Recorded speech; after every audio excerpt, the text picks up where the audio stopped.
Chapter 577. It was especially so when the dark clouds were about to reach Enchanting City.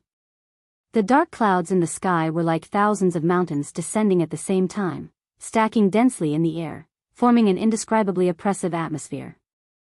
It's over there. High up in the sky, the man in black could already see Enchanting City and where the Providence flag was pointing to.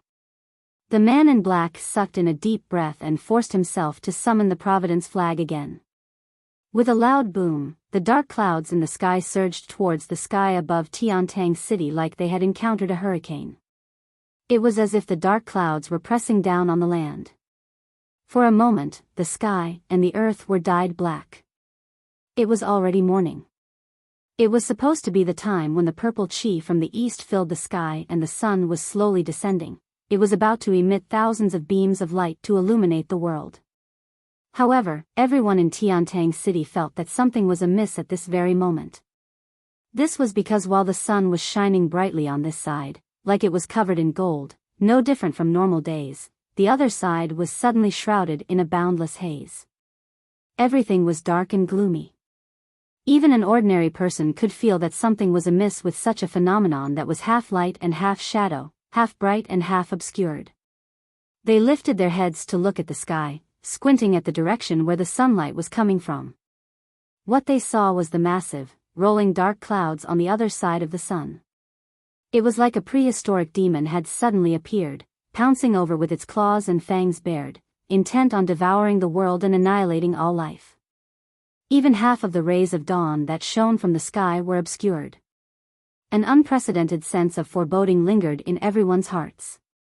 Be it ordinary people, cultivators, or martial artists, they were all intimidated by the phenomenon. They could only watch as the rolling dark clouds grew thicker and thicker, blotting out the light of dawn bit by bit until it was completely gone. The sky had darkened completely. A chill that rose from the bones enveloped everyone in Enchanting City. The martial artists thought that it was the strange phenomenon of the sun being eaten by a heavenly dog, so they quickly found gongs and drums and started beating them loudly, hoping that the dark clouds would dissipate and the sun would shine again. It was a pity that the dark clouds were still closing in, gradually moving to the sky above Enchanting City, threatening to drown the entire city. Yun Yang and Ji Lingxi had just made their move when the sun rose. Knowing that the situation was not right, they exchanged glances and rushed back to the residence of Yun in unison. There must be a demon behind all this. Yun Yang's expression was solemn and serious, a tsunami of emotions surging within him. He recalled the information on Shui Wuyin. And the black cloud had already arrived. He also knew that, according to intelligence, a similar situation had occurred in the sky above the capital city of the Empire of Dongxian a few months ago. Yun Yang's expression changed as he thought of something. According to the timeline, it was after that strange phenomenon that the Empire of Dongxian decided to wage war on Yutong. That was how Yutong and Dongxuan's Battle of the Fortress of Resilience came to be. Both countries' military forces were used and more than 3 million men were killed on the battlefield. Now, this dark cloud had appeared in Enchanting City. What did it represent? What did it mean? What did it signify? If Dongxuan's expedition to the west was really related to this black cloud, then its arrival in Enchanting City could not be anything good. What was the target of this black cloud? Could it be coming for me? Yun Yang had come to a conclusion in his heart, but he did not say it out loud. It was impossible for him to say it out loud. It was as if a mountain had suddenly pressed down on his heart. It was so heavy that he felt like he was about to suffocate. Ji Lingxi, who was standing beside him, did not miss the extreme heaviness on Yun Yang's face. Although she did not say a word, she had made up her mind to support all of Yun Yang's decisions unconditionally. She followed Yun Yang closely and walked quickly to the residence of Yun. As long as she could be his companion and walk this world with him, it did not matter even if she had to go against the heavens. She would not regret it even if she had to die. In Enchanting City, everyone who had wanted to make a move had made a surprising unanimous decision in the face of the impending doomsday. Those who stayed at home would not go out. Those who had just stepped out of their houses would rush home immediately. As for those who were out, they would stay in the inn since they were a distance away from home. Even the assassins and Jianghu heroes who had come from afar were all well behaved in the face of such a strange phenomenon. They all hid in their hiding places and did not move. Everyone had come to the same conclusion: the black cloud that had appeared out of nowhere was definitely unusual. Even when the storm was at its most violent, the dark cloud was only a dark cloud before it arrived. It could never wreak havoc in the sky and cover the sun and sky to this extent. This was a sign that was even darker than the night itself. The entire sky was now as dark as ink. Moreover, there were no traces of dancing lightning at all. The people who had been playing the gongs and drums in an attempt to chase away the sun-devouring celestial hound and restore light to the world were no longer futile. Silence reigned everywhere, leaving only a wordless sense of oppression. The uncontrollable fear that was slowly growing in one's heart had exceeded the limits that could be resisted by reason. Only their hearts were beating wildly and their hearts were filled with terror. In the palace, Yun Xiaoyao, who had just arrived, stood shoulder to shoulder with His Majesty in the pavilion of the royal garden. They lifted their heads to look at the strange dark cloud in the sky, their expressions grim. "Xiaoyao, what do you think of these dark clouds?" His Majesty asked with a dark expression. This official brother dare not speak carelessly. "The only thing I know is that the same dark cloud had appeared in Dongxian 4 months ago. Other than that, there has never been a similar situation in Tianxian continent for the past 10,000 years, Yun Xiaoyao answered with a frown. "Not necessarily." His Majesty said faintly, "In fact, 5 months and 20 days ago, there were scattered dark clouds that appeared in Dongshuan's territory. It was also more than a month after that time that there was a large-scale dark cloud that covered the city, and the world was covered in ink." Yun Xiaoyao glanced at the Emperor of Yutang in surprise, obviously not expecting the Emperor to be aware of such a small trace in Dongshuan's territory. His intelligence work was impressive indeed. Noticing the confusion in Yun Xiaoyao's eyes, His Majesty glared at him and explained, "The reason why I noticed the appearance of a small number of dark clouds was only a hindsight. That time was not long after we signed the letter of credence for peace. It was also after that day that Dongxian began to mobilize its troops. Another month later, the incident of dark clouds looming over the fort appeared. Not even 7 days after that, Dongxian suddenly tore up the letter of credence of peace and sent their troops to invade the fortress of resilience, provoking the first battle of the four-nation siege." His Majesty the Emperor of Yutang's lean face was dangerously solemn. That day, I had always found it difficult to understand why Dongxian would brazenly tear the credence of peace. I had been thinking about what was in their mind and what was the reason for Dongxian to make such a decision. It was a pity that no matter how much I pondered, I still couldn't come up with a reasonable conclusion. Until today, when this dark cloud has appeared in Tiantang City, it has given me a feeling akin to enlightenment. He turned to look at Yun Xiaoyao with glistening eyes. Dongxian sending their troops and tearing the credence of peace could very well be related to this dark cloud. Yun Xiaoyao frowned and thought hard. "Huh. This doesn't make sense. It doesn't make sense at all. How could a mass of dark clouds affect national policy?" His Majesty said slowly, "The mysteries of the world are difficult to explain with common sense. I believe that there must be some logic to it. As for being baffled, it's only because we haven't thought of it yet. Some things can be explained from an absurd angle, but we will find an answer instead." He raised his brows. "However, it's no longer important to force an answer now. After all, the dark clouds are already before our eyes. We can just face them directly. If the dark clouds are really related to Dongxian sending their troops, then, the dark clouds will definitely come for me. On the other hand, the dark clouds won't last long, they'll disperse eventually." Yu Peiza turned to look at Yun Xiaoyao solemnly. "Xiaoyao, you must remember what I've entrusted to you." Yun Xiaoyao trembled and said, "Go on." It was rare for His Majesty to call Yun Xiaoyao by his name so solemnly. It was usually, "You bastard," "You rascal," and so on. However, at this moment, he had directly called Yun Xiaoyao by his nickname. His tone was especially solemn. Yin Xiaoyao immediately felt that something was amiss. His Majesty spoke word by word. If this mass of dark clouds is really the key to affecting Dongxuan's national policy, then it must have some ability to bewitch people. If the dark clouds come and my mind is affected and I do something that I shouldn't, and it will affect the Empire of Yutong's welfare. Chapter 578. Yin Xiaoyao shuddered. Huh. This. His Majesty gripped Yin Xiaoyao's hand and said in a low voice that was filled with emotion, "Brother, I can only hand this matter over to you. Only you have the ability and the right." Yin Xiaoyao's throat felt like it was choked. He could not speak a word. "If my worries come true, I can only let the Crown Prince succeed the throne after my death, but you must be the regent and take charge of the entire situation." His Majesty gripped Yin Xiaoyao's hand tightly. "You must remember this."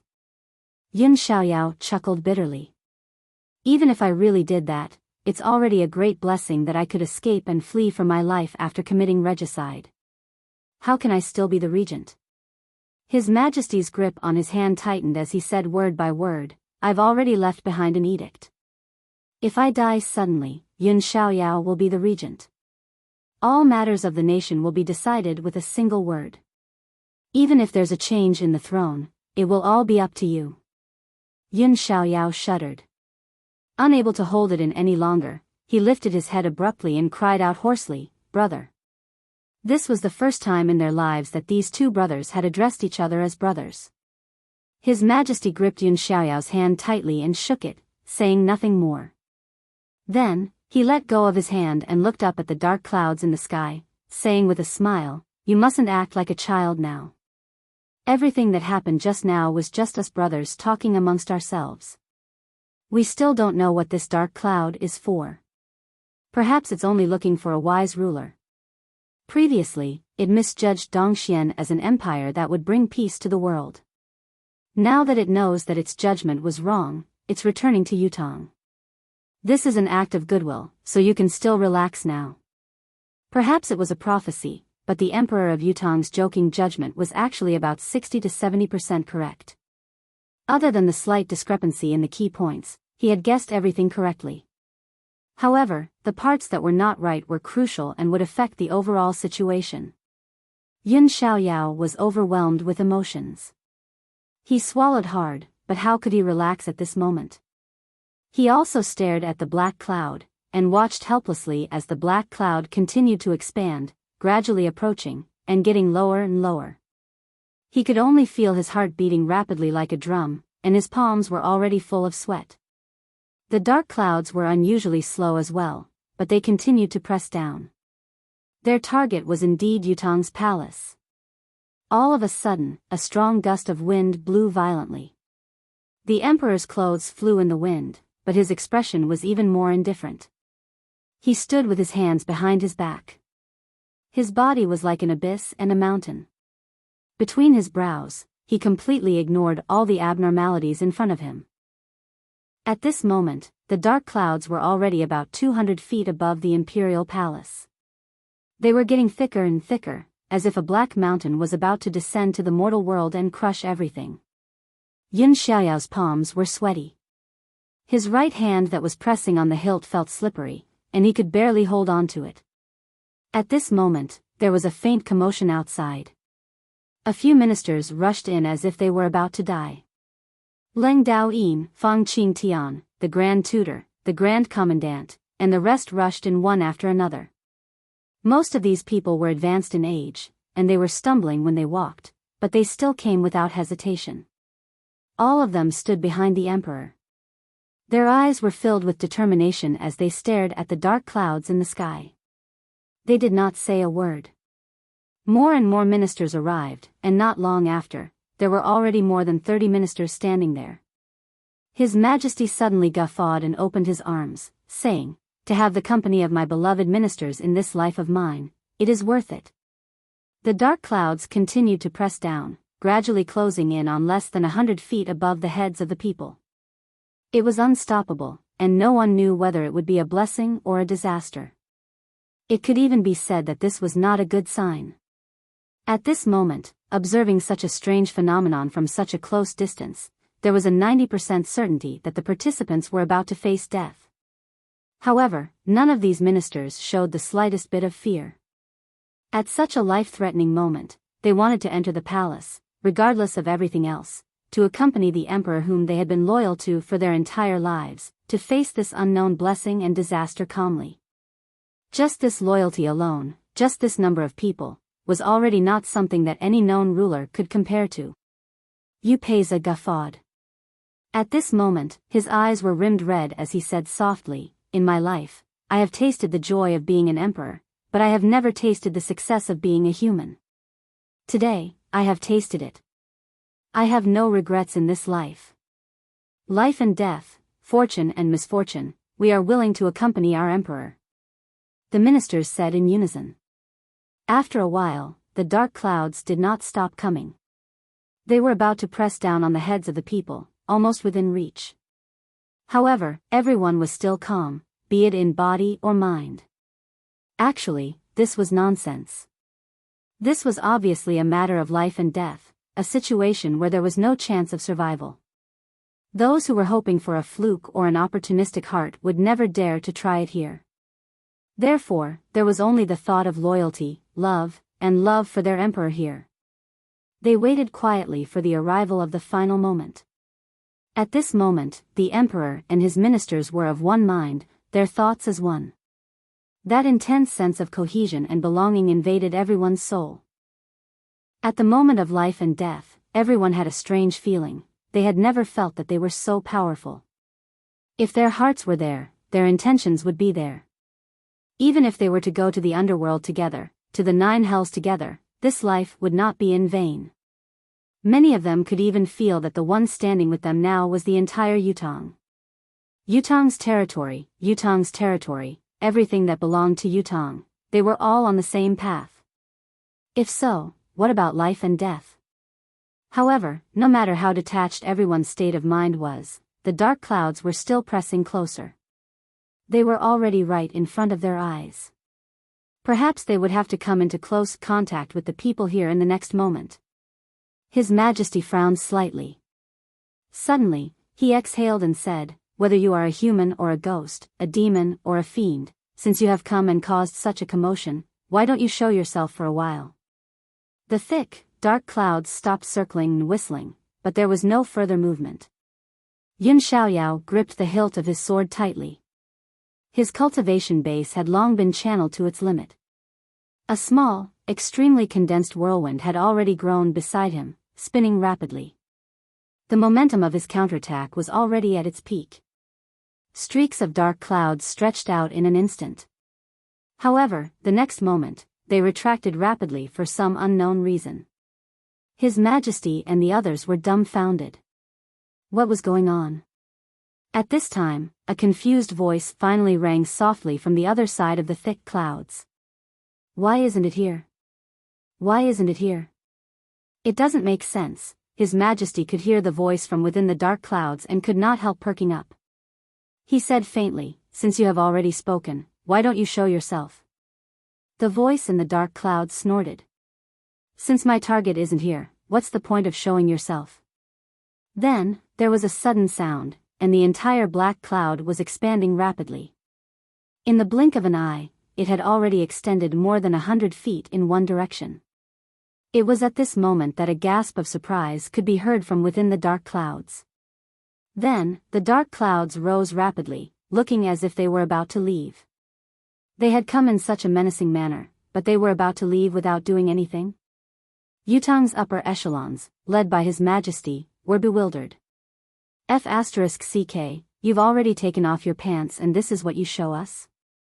What are you doing here, then? Just to come here and say, eh?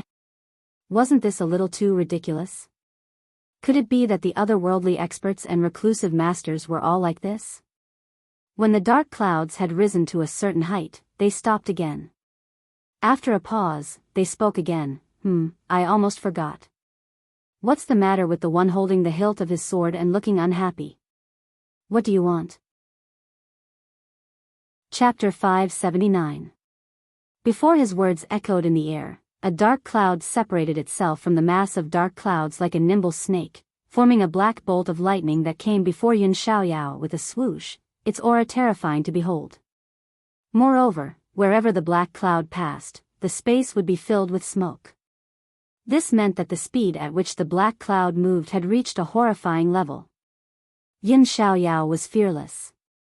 He had been prepared for a long time. His sword, which had accumulated to its peak, was unsheathed at once and parried with his sword.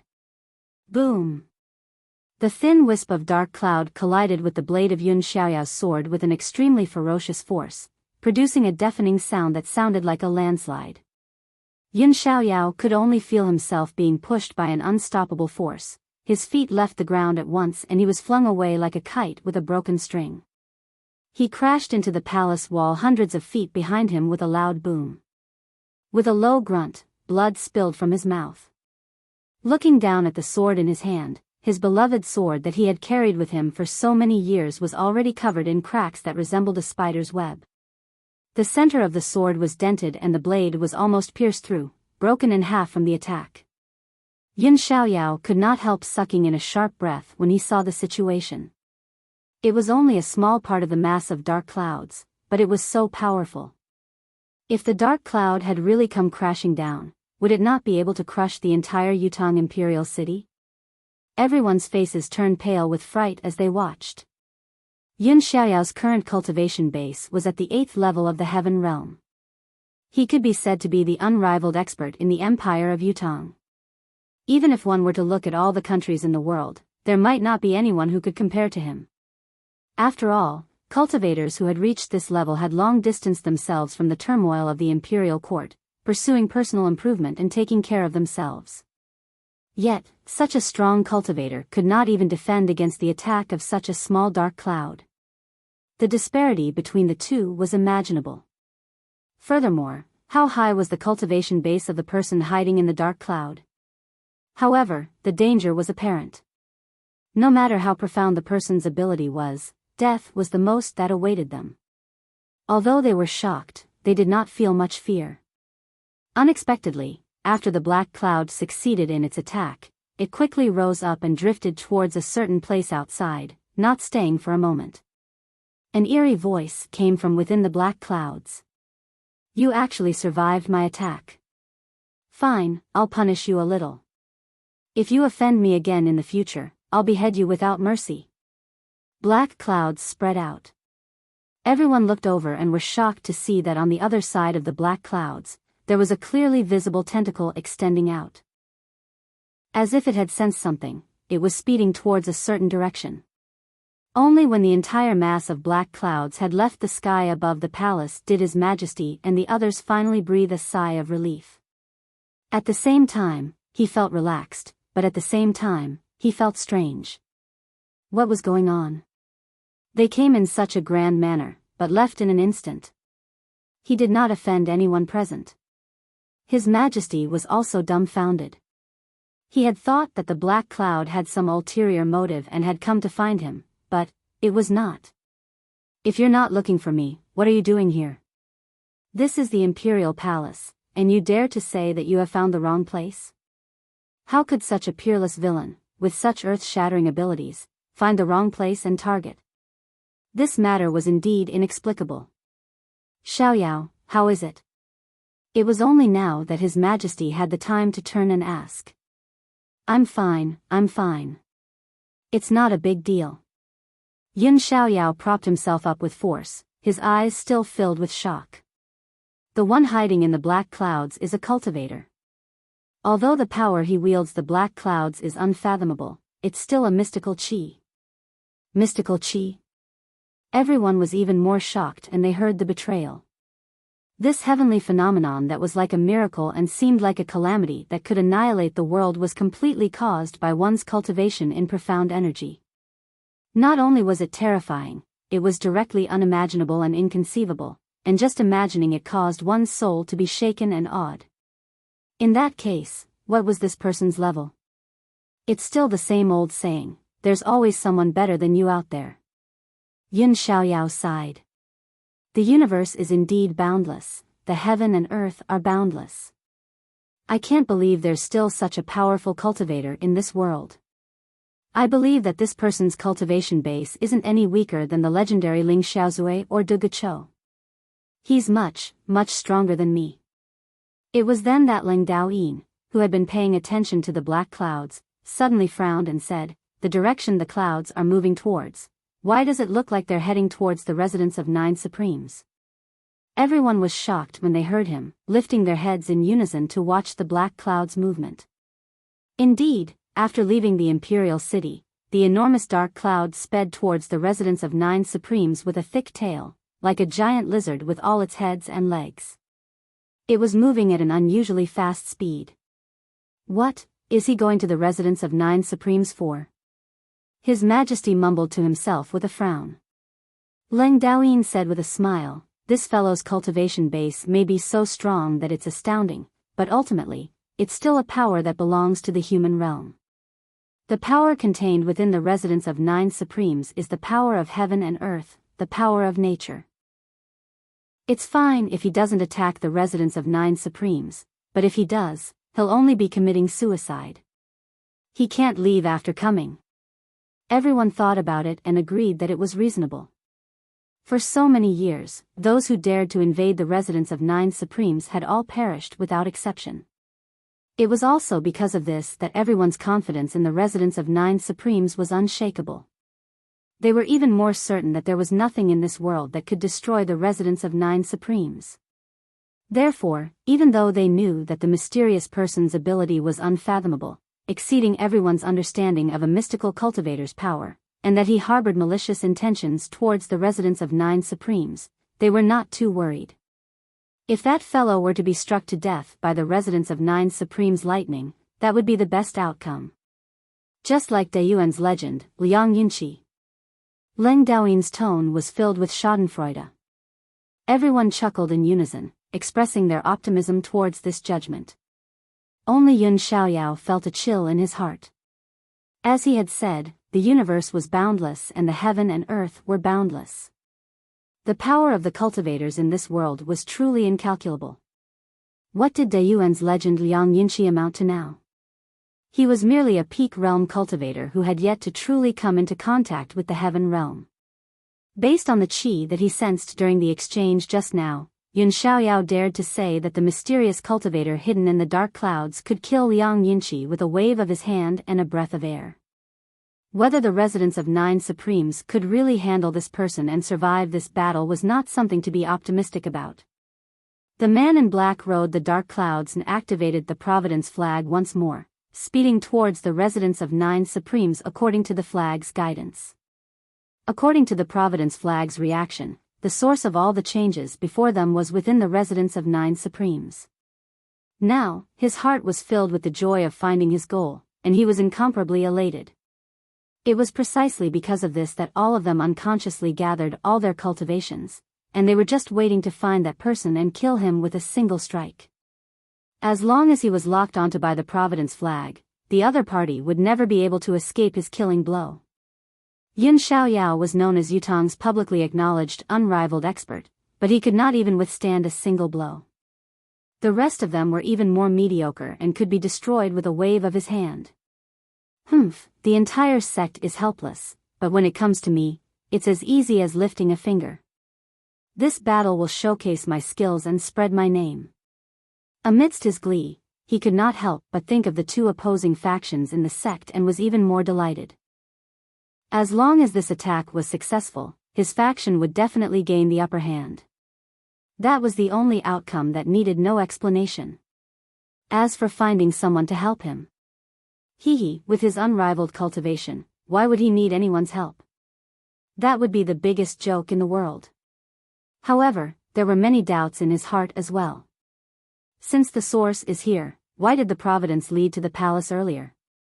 What's the reason? Isn't this a wasted trip? Could it be that there are times when the cosmos luck flags make mistakes? But this shouldn't be the case. Now that the target was here, he could not care less about this doubt. Chapter 580. As far as the eye could see, there was only thick fog billowing above the residence of 9 Supremes.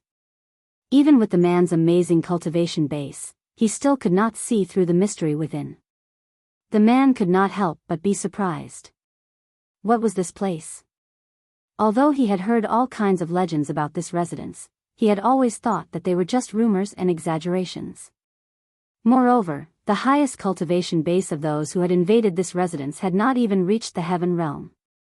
With his profound cultivation base, how could he be compared to them? Even if he could not see through everything, he should be able to break through it easily.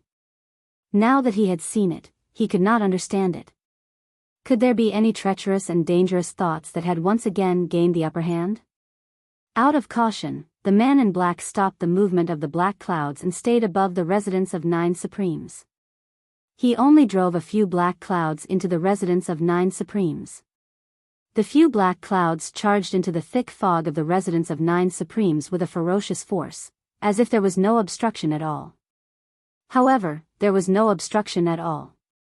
As the thick fog shook, the black clouds went in and out of sight.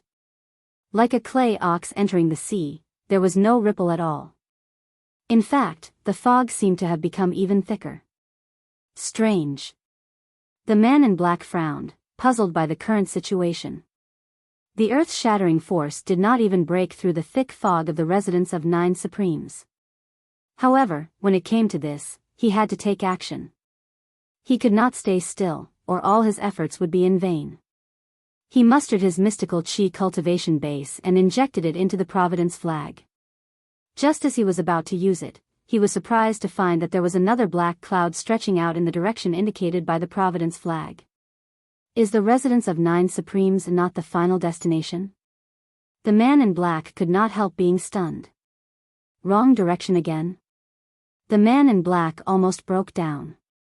What was going on today? According to the records, the few times the Providence flag had been used, it had always pointed to the source. It could even find the person who would become the ruler of the world in the future, before a person had even made a name for himself. But this time, he made one misjudgment after another. This was the first time since ancient times. Moreover, according to the man in black's mystic technique, the providence of the residence of 9 Supremes was already sufficient. In terms of providence alone, it was many times denser than the providence of becoming the world's hegemon. It was so dense that even the providence flag could not absorb a trace of it, which was shocking. Even if it was the providence of countries like Dongxian and Dayuan, as long as they activated the Providence flag, they could instantly absorb half of it. This was the first time that the Cosmos Luck flag was unable to absorb the Providence. However, the residence of 9 Supremes, which already possessed such a great fortune, was still not the destination. This was even stranger.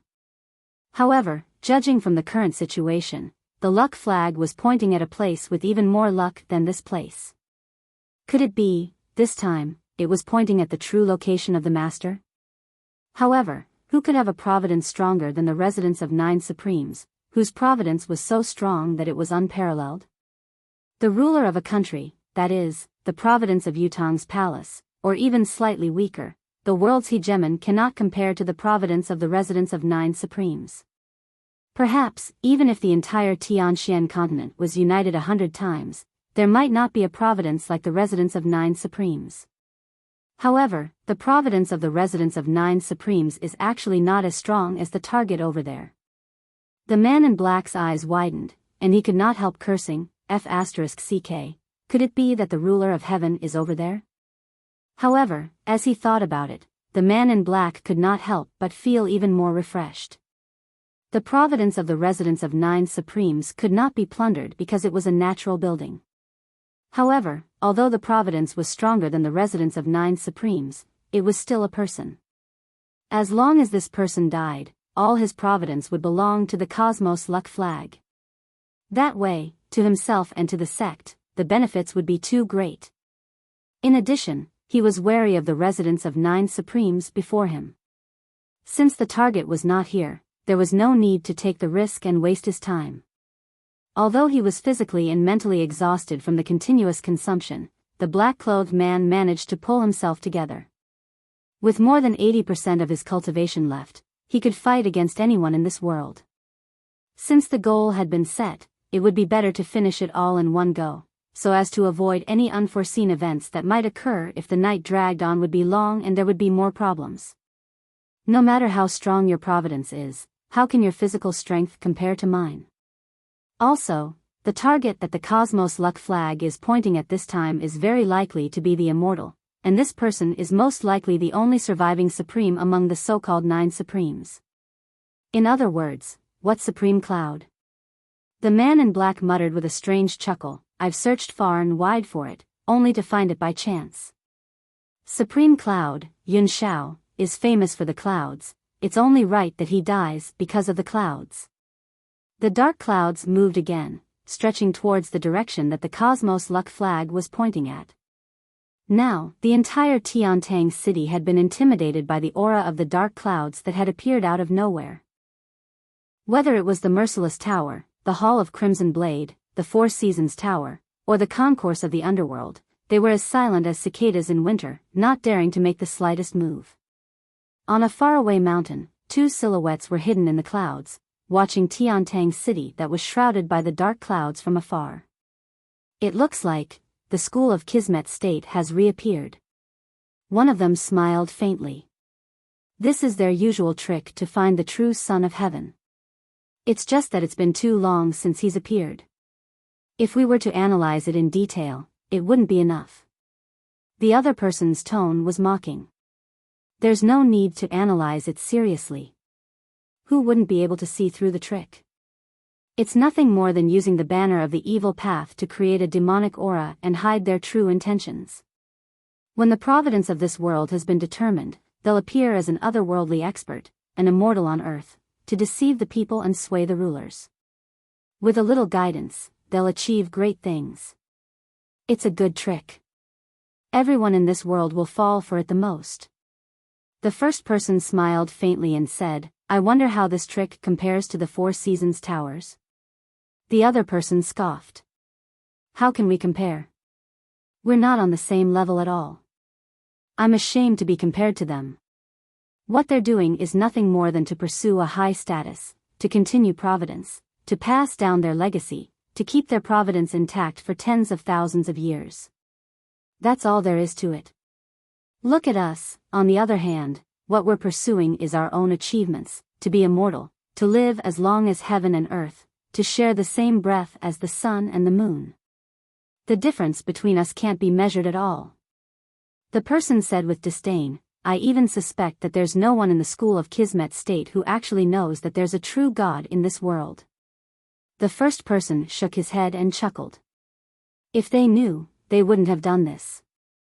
The essence of what they're doing is to position themselves as an existence that controls the flow of providence in this world. How is that different from a human god or an immortal on earth? You're right. The person behind him said, however, their providence detection has a high chance of helping us locate Supreme Cloud's exact whereabouts. The person from before shook his head and said, You're too optimistic. The Cosmos Luck flag is a great ominous object. When it's used, not only will it consume the karmic luck of the messenger's own karmic luck, cultivation, and karmic luck, even the people and things the messenger encounters along the way will have their karmic luck seized.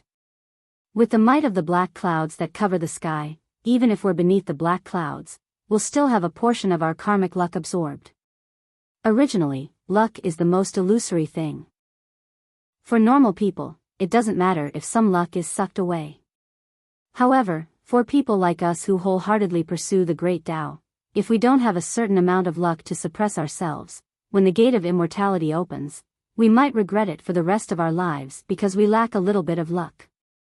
This is the fundamental reason why we've never truly stepped foot into the mortal realm and provoked karma. We can't forget it at any time, nor can we ignore it. In spite of this, our actions against the 9 Supremes have long provoked the world's quarrels and even caused great karma. The other person was rather doubtful. That's why we can't have our providence sucked away. The first person said faintly, when you advance another half a step and truly experience it yourself, you'll naturally understand. However, if you can't take this half a step, you'll never be able to advance an inch for the rest of your life. The last person frowned, deep in thought. Of course I know that, but that's just how I am. It's fine usually, but once things get out of my control, I can't help but be anxious. There's nothing I can do about this. The first person smiled faintly and said, where there's a will, there's a way we can try. What way? Tell us quickly, don't keep us in suspense.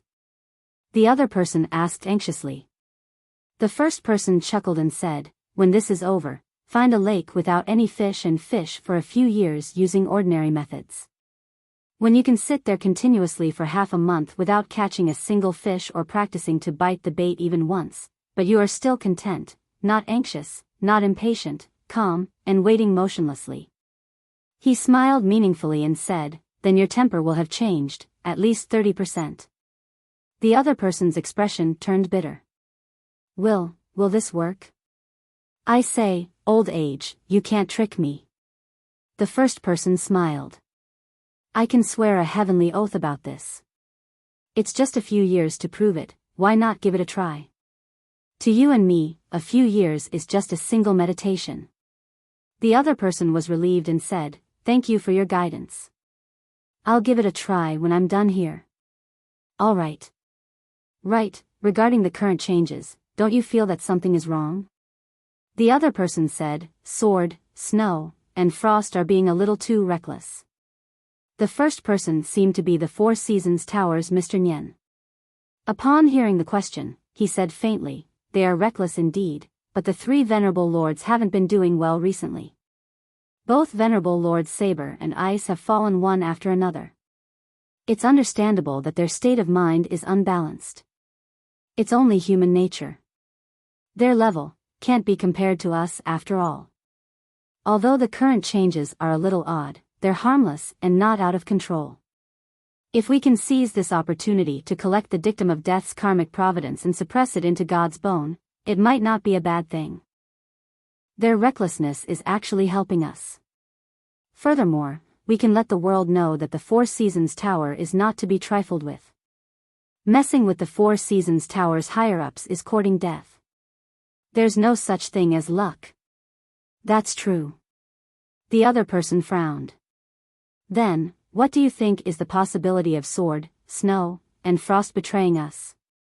Mr. Nyen's lips curled into a smirk as he uttered slowly, 100%. 100%? I thought that you've judged that the three of them have no rebellious intentions. If that's the case, then the three of them can't be left alive after this. Let's just let Saber and Ice fall one after the other, and let the brothers go to the netherworld together. There's no need to rush. I expect that these three people are determined to betray the Four Seasons Tower. They'll do everything they can, as long as they're allowed to stay in Tiantang City. I believe it won't take long for them to contact Supreme Cloud. Supreme Cloud is the Four Seasons Tower's biggest threat. How can they not contact him? As for us, we'll just wait for Supreme Cloud to show himself. Mr. Nyen smiled faintly. Wouldn't it be a pity to miss such a great opportunity? It's easy for you to say. How do we confirm Supreme Cloud's true identity? If we miss, we'll be alerting the enemy. Have you forgotten? Mr. Nyen looked at the person strangely. The Nine Supremes' power of manifestation, yes. The person was hit with a sudden realization. The School of Kismet states matter. Are we going to participate or not? Asked another person.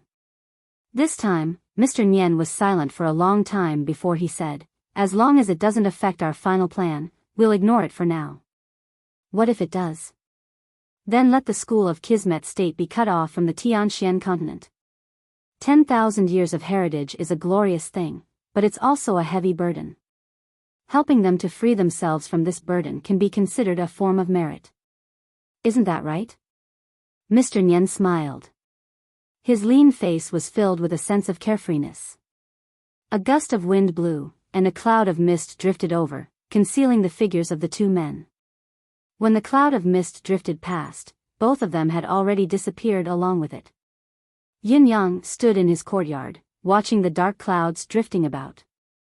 His expression grew increasingly solemn, and he was unusually quiet. Ji Lingxi had been by his side all along. Looking at his darkening expression, she felt her heart clench as well. To the palace, Yun Yang mumbled to himself.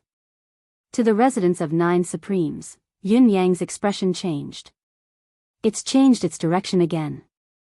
This time, Yun Yang's expression changed abruptly. A subtle feeling of impending doom filled his heart, his limbs turning cold. He instantly came to a conclusion. This black cloud was actually looking for him. It had to be. Although he did not know the background of this dark cloud or how it could determine its direction, the conclusion he came to was that it was definitely coming for him based on everything that had happened before him. What's more, this time, he couldn't avoid it no matter what. He had to face it head on. The other party could come all the way from Dongxian to here. How could he hide? How could he escape? Thinking of this, Yun Yang felt his heart thumping wildly, as if it would jump out of his throat at any time. In spite of this, his face was still calm and composed, as steady as a mountain. Lingxi. The dark cloud in the sky is a little strange. Yun Yang's tone was relaxed. Have you seen such a strange phenomenon before? Have you heard of similar rumors? Ji Lingxi shook her head blankly and said, I've never seen it. I've never even heard of it. Yun Yang chuckled and said, what a coincidence. Me too. I've never heard of it, nor have I seen it. As he spoke, the dark cloud began to move again, moving at an extremely fast speed. Yun Yang glanced at it from the corner of his eyes, confirming that the tip of the cloud was coming from where he was. Lingxi, we've known each other for so long, Yun Yang said softly, but we've never really had a meal together. What do you think about this? Ji Lingxi turned to look at Yun Yang and asked, what? I remember you saying before that you're quite proficient in the art of cooking. Yun Yang smiled and said, why don't you stir-fry 7 to 8 side dishes, just the two of us, and have a drink? Huh? Ji Lingxi lifted her head to look at Yun Yang's face in shock. What was wrong with him today? Why did this blockhead suddenly seem to be enlightened? He's actually asking me to have a drink alone? In spite of her doubts, Ji Lingxi's heart was suddenly filled with an ecstatic sweetness in the face of such a great temptation. She hummed in agreement with her head lowered and looked at the tip of her toes, asking softly, what do you want to eat? Yun Yang's gaze was still warm as he looked at Ji Lingxi, but his attention had long been attracted by the approaching dark cloud. He urged with a smile, anything, anything. I'll eat whatever you make. Ji Lingxi blushed, thinking that this fellow had really been enlightened. He could actually speak so well now. This happiness had come too suddenly, too abruptly. Go on then. Yun Yang said warmly, today is a good day. We can be considered to be enjoying ourselves under the moonlight. The scenery is quite nice. Ji Lingxi hummed in agreement, feeling even hotter than before. Her face felt like it was about to catch fire. She thought to herself, if you could speak so well and be so sensible earlier, I wouldn't have to suffer for such a long time. Right, if you know how to cook, it's best to stew a chicken soup. Pay attention to the heat. This kind of soup tastes the best in this weather. It's a perfect match, Yun Yang said, drooling. All right. Ji Lingxi said, I'll do it right away. At this moment, the little girl's heart was filled with joy and sweetness. She had long been looking forward to the meal that was about to come. She had cooked the dishes herself, cooked the delicacies, and there would only be 2 people, him and her. What kind of feeling was this? It was like a young couple spending their days together, the wife cooking and the husband waiting to eat. The warmth and sweetness was simply, the more she thought about it, the more shy she felt, the sweeter she felt. The more she thought about it, the more she looked forward to the arrival of the dreamlike meal. She could not help but say, I'll do it right away. I'll do it right now. Wait for me. Yin Yang nodded and said, all right, all right. Remember to be careful. Don't burn yourself. You're the stupid one. Ji Lingxi was overjoyed. She did not doubt Yun Yang's sudden enlightenment, thinking that it was due to his sincerity that the wood had finally cracked. She almost skipped away as she left. At this moment, all the negative emotions that had accumulated during this period of time, no, all the troubles in this world, had left her. She felt light as a feather, as if she was about to fly. Watching Ji Lingxi enter her room, Yunyang finally heaved a sigh of relief. This stubborn girl had finally left his side. She did not have to accompany him to face such a huge risk. To cook, especially stew. Just the chicken soup alone could not be completed without at least 2 hours of heat control. The dark clouds were about to reach the top of his head. A faint smile hung at the corners of Yunyang's lips as he murmured, I, Yunyang, have done many things since I came back from Tianshan Cliff, but I didn't expect that I would still be unable to escape death in the end. Come. I've stayed in this world long enough. It's a pity that my revenge isn't complete. There are still some regrets to be had. Faced with such a situation, my brothers won't blame me even if I meet them in the underworld. Yunyang wore a faint smile as he lifted his head to look at the dark clouds that had already reached the top of his head. They grew thicker and denser as they moved towards him. Amidst the dark clouds, a silhouette could be vaguely seen. The eyes that were filled with cruelty were already locked onto him. There was a hint of a cruel smile on the face and the corners of the lips. Yunyang smiled faintly. With a clang, he drew his saber in his hand. Even if he were to die, he would draw his saber and fight to the bitter end. The wind howled as Yunyang's purple robe fluttered in the wind.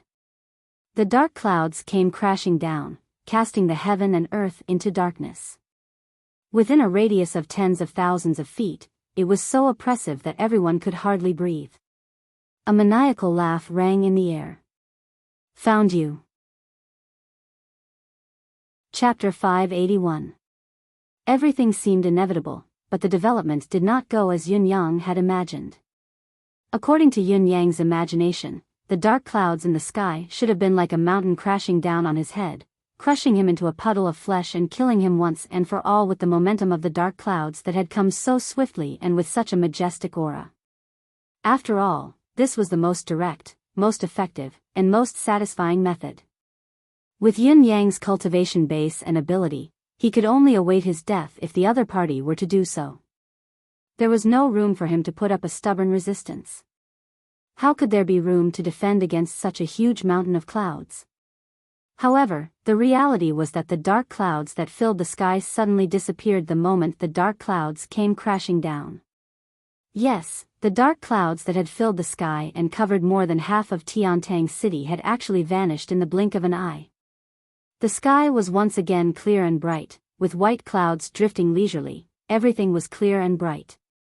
The sudden change was like heaven and earth losing their order. It had suddenly gone from the darkest night to the brightest day. It had only been a moment, but the heaven and earth had been turned upside down, black and white had been reversed. Countless people felt the discomfort of the blinding light. Only Yunyang did not. His eyes had narrowed to the size of pinholes as he tried his best to focus on the sky. Although the dark clouds in the sky had dissipated, there was still a strange black flag that fluttered in the wind. It was eerie and eerie. Under the black flag, there was another silhouette that had fallen like a meteor. It was a thin man in black with a thin face and an indescribable air of eeriness lingering around him. What caught Yunyang's attention was the person's right hand that was glowing with an extremely dark luster. His face was filled with a cruel smile of relief as he charged towards Yunyang like a bolt of lightning. The right hand was aimed at Yunyang's vital right chest. Yunyang had already sensed the other party's appearance. He was even more prepared to counterattack at any time as he charged down. However, when the man in black came right in front of him, Yunyang felt that he could not move at all. He could not even move his body or blink his eyes, let alone evade or counterattack. The other party's aura had completely locked onto Yunyang. The chi lock that was dozens of times stronger than before rendered Yunyang immobile. Even each strand of hair on his body was restrained by the other party's chi. The only thing he could do was to look on helplessly as this thunderous palm slammed towards his chest. He even saw that the black flag in the sky had turned upside down without anyone controlling it, and the tip of the flag was pointing straight at his chest. It turned out that the opponent's seemingly superfluous action was only to ensure that he would personally kill him, to prevent any possible unforeseen circumstances. Yin Yang sighed softly in his heart, but a smile hung on his face despite being trapped in a life-or-death situation. Finally, this moment had arrived. Finally, the day had come. In the end, he still couldn't escape death. His unease during this period of time and today's ominous omen had all been verified today. The other party had used the ghost flag as a support and found him easily with its help. He also possessed an undefeatable cultivation base and did not even give Yin Yang a chance to speak. His murderous intent was unwavering. Yin Yang could not control any aspect of the other party. Even if he had 1,000 tricks up his sleeves, what could he do? He could only sigh helplessly. He could not evade the other party's marvelous trick no matter what. This is my fate. It ends today. Yin Yang smiled, his expression returning to indifference as he stared at the man in black who was descending from the sky. He waited quietly for his impending doom. Yin Yang had never been someone who was willing to give up or give up willingly. However, the person who had come to attack him was unfathomable. Just the aura that descended from the sky, the domineering ability that controlled the dark clouds for thousands of miles, and the marvelous trick that restrained Yin Yang, was probably no weaker than Ling Xiaozui and the others. Even if there was still a gap, it was extremely limited. He was definitely not someone he could fight against. To die in the hands of such an unparalleled expert in the end, Supreme Cloud, have lived up to my name. What's the saying again? The legend has been written, and today is the chapter that ends. Yin Yang knew that he could not fight back, so he let go of his emotions and muttered self-deprecatingly in his heart. However, at this delicate moment, he heard an exclamation, an extremely shrill one. Yin Yang's heart skipped a beat. Ji Lingxi. Just as the name surfaced in his heart, he felt a soft body rush into his embrace at a speed faster than lightning. Yin Yang did not even have the time to grieve, there was only endless bewilderment. The attack of the person who had come from the sky was like thunder and lightning, intended to kill. Even if Ji Lingxi were to be replaced with Ling Xiaozui, it would be impossible for her to rescue him in such a short period of time. Then, how did Ji Lingxi do it? Just as the thought rose in his mind, he felt a wave of sorrow spread like a tidal wave. Lingxi. Yin Yang cried out loud. Under the extreme grief, his potential had broken through his limits, actually breaking through the layers of qi lockdown, and he let out an anguished wail. In his embrace, the soft body was still hugging him tightly, arching her frail spine to receive the fatal blow. Ji Lingxi was overjoyed to hear that her sweetheart was enlightened. She hurriedly busied herself in the kitchen. Suddenly, she recalled that they would have to drink together later, but the weather was so cold. Should the wine be warmed up? Although this was only a minor detail, his sister-in-law had told him before that men often didn't pay attention to the details, but they cared about the consideration. Since he had perfected this aspect, he should be able to win his sweetheart's favor. She did what she wanted to do. She quickly returned to her room to retrieve the amethyst gold gourd. Her amethyst gold gourd was not a remarkable item, but it was an instrument her brother often used to store wine at home. She remembered her brother saying that warming wine with this amethyst gold gourd was the most delicious thing in the world. Ji Lingxi had planned to fight a long battle in search of her brother this time, so of course she had brought along the superb wine instrument her brother had been praising. Everything had been going well, but as soon as he stepped out of the door, he saw Yin Yang in a life-threatening situation. His mind went blank, he did not even know what he was thinking, nor did he know how he had done it. There was only one thought in her mind. I want to block it for him. Even if I die, he can't die. Therefore, she dashed over with all her might, like a white steed galloping across a crevice. In a blink of an eye, she was already in Yin Yang's embrace. It was also at that moment that she arched her back as hard as she could. There was really nothing else in her mind, only one thought: even if I die, he will still be hurt, but with me as a buffer, his injuries will be lighter. At this very moment, amidst Yin Yang's heart-wrenching roar, the savage laughter of the man in black who was hovering in the sky could be heard. Faced with the uninvited guest who had suddenly intervened, the man in black did not reduce his strength. Instead, he increased his strength. How loyal of you. You want to risk your life to save someone? I might as well grant your wish to be a pair of lovebirds that share the same fate. He laughed delightfully, and with a loud bang, his palm landed solidly on Ji Lingxi's back. The strength contained in this palm strike was enough to flatten a small mountain. Yin Yang's heart was pounding. He would rather die than to let Ji Lingxi be hurt in the slightest. That was eighth brother's younger sister. He had racked his brains and spouted nonsense just to let Ji Lingxi escape this calamity.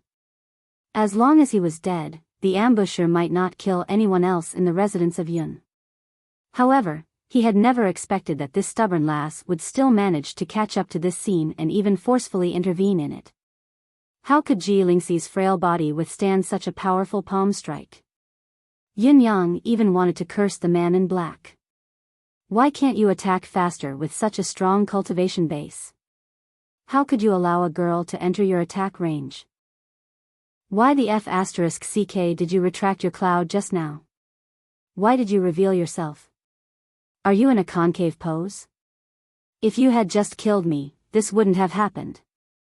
However, at this very moment, Yin Yang, the man in black, and Ji Lingxi heard the angry curse coming from somewhere at the same time. Chapter 582. No one knew where the voice came from. It seemed to come from the sky, from the ground, from the heart, from the consciousness, or from the depth of the soul, yet, they had heard it clearly.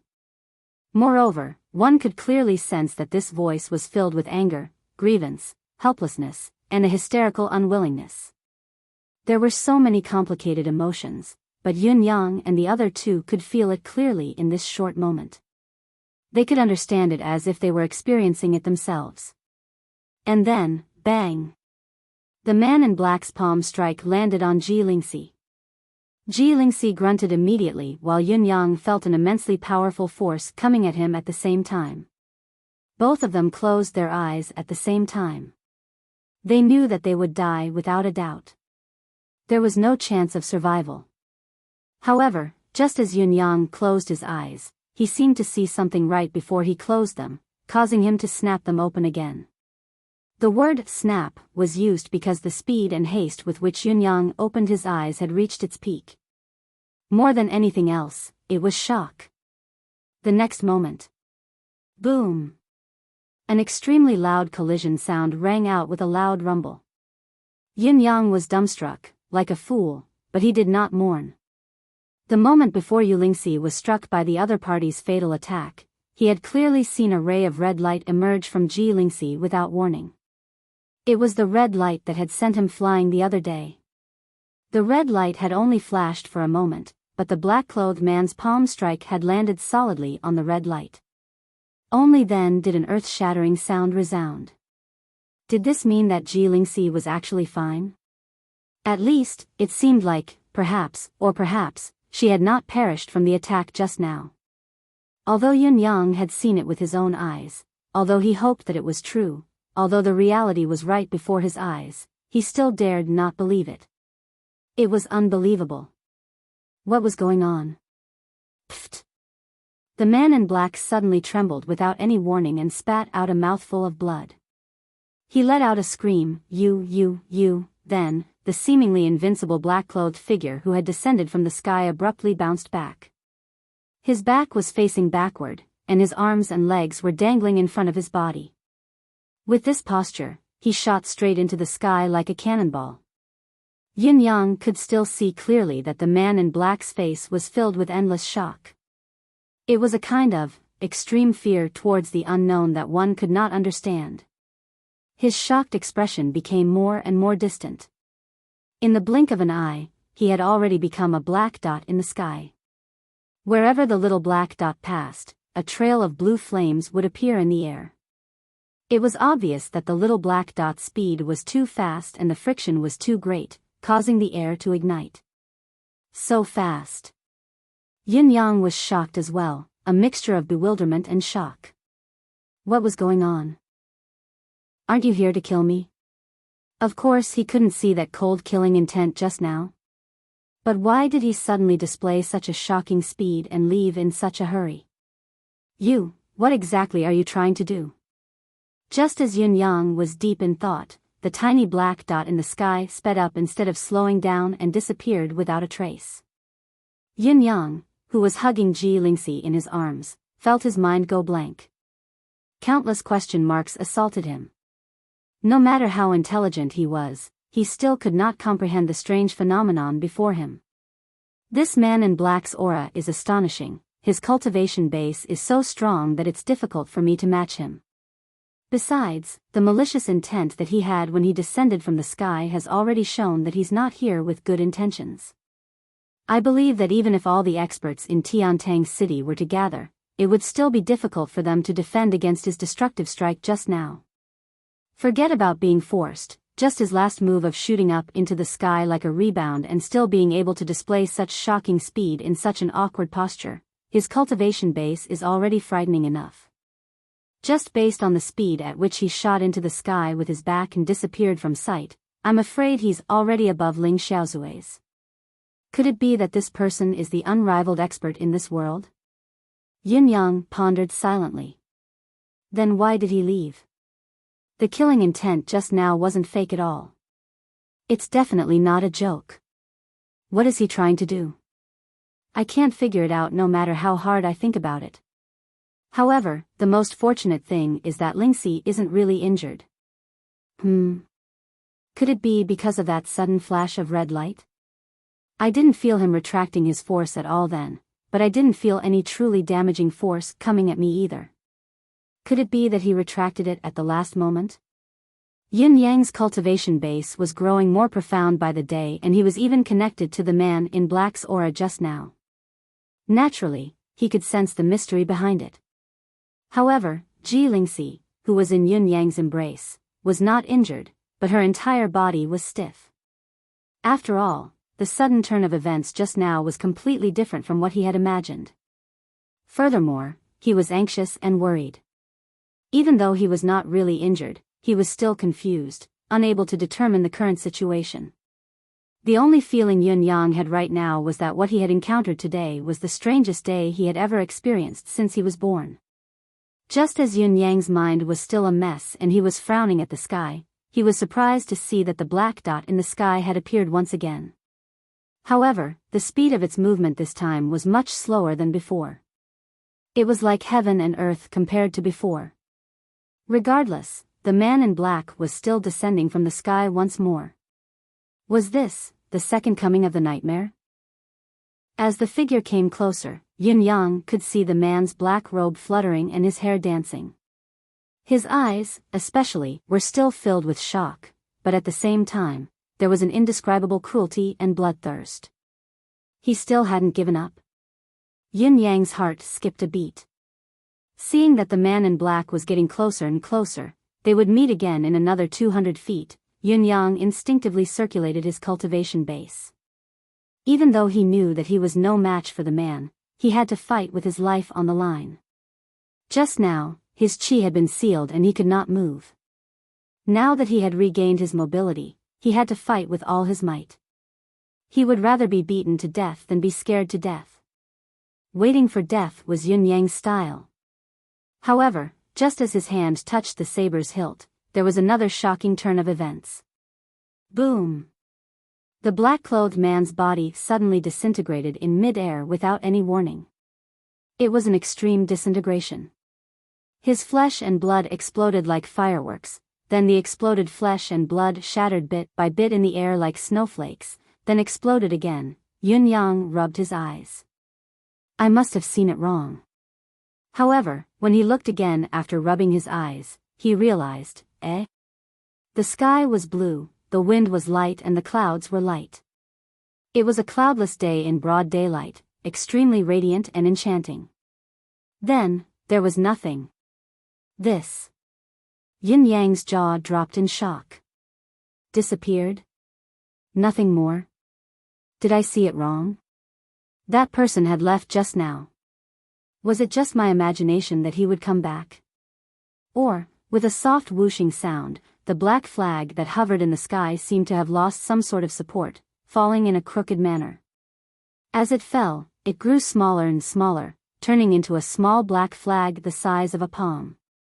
With a plop, it stabbed into the ground in front of Yunyang. The flag drooped, no longer carrying its previous demonic brilliance. Yunyang lowered his head in a daze, staring at the small flag blankly. At that moment, there was only one feeling, like a chicken that had lost a battle, a dog with its tail between its legs, or a quail that had frozen in the snow. That was probably the feeling. It was lifeless. Yunyang's mind went blank once again. This was even more unthinkable than unthinkable. Was this the enhanced version of the unbelievable? Please, who can tell me what exactly is going on? Just as Yunyang was lost in his thoughts, he suddenly recalled the inexplicable curse that had been uttered earlier. F***ck. Dog ant. Yunyang could not help murmuring, what does this mean? It sounded like a curse, but... I've read a lot of books and memorized the past and present, but I've never heard such a fresh and refined curse before. Chapter 583.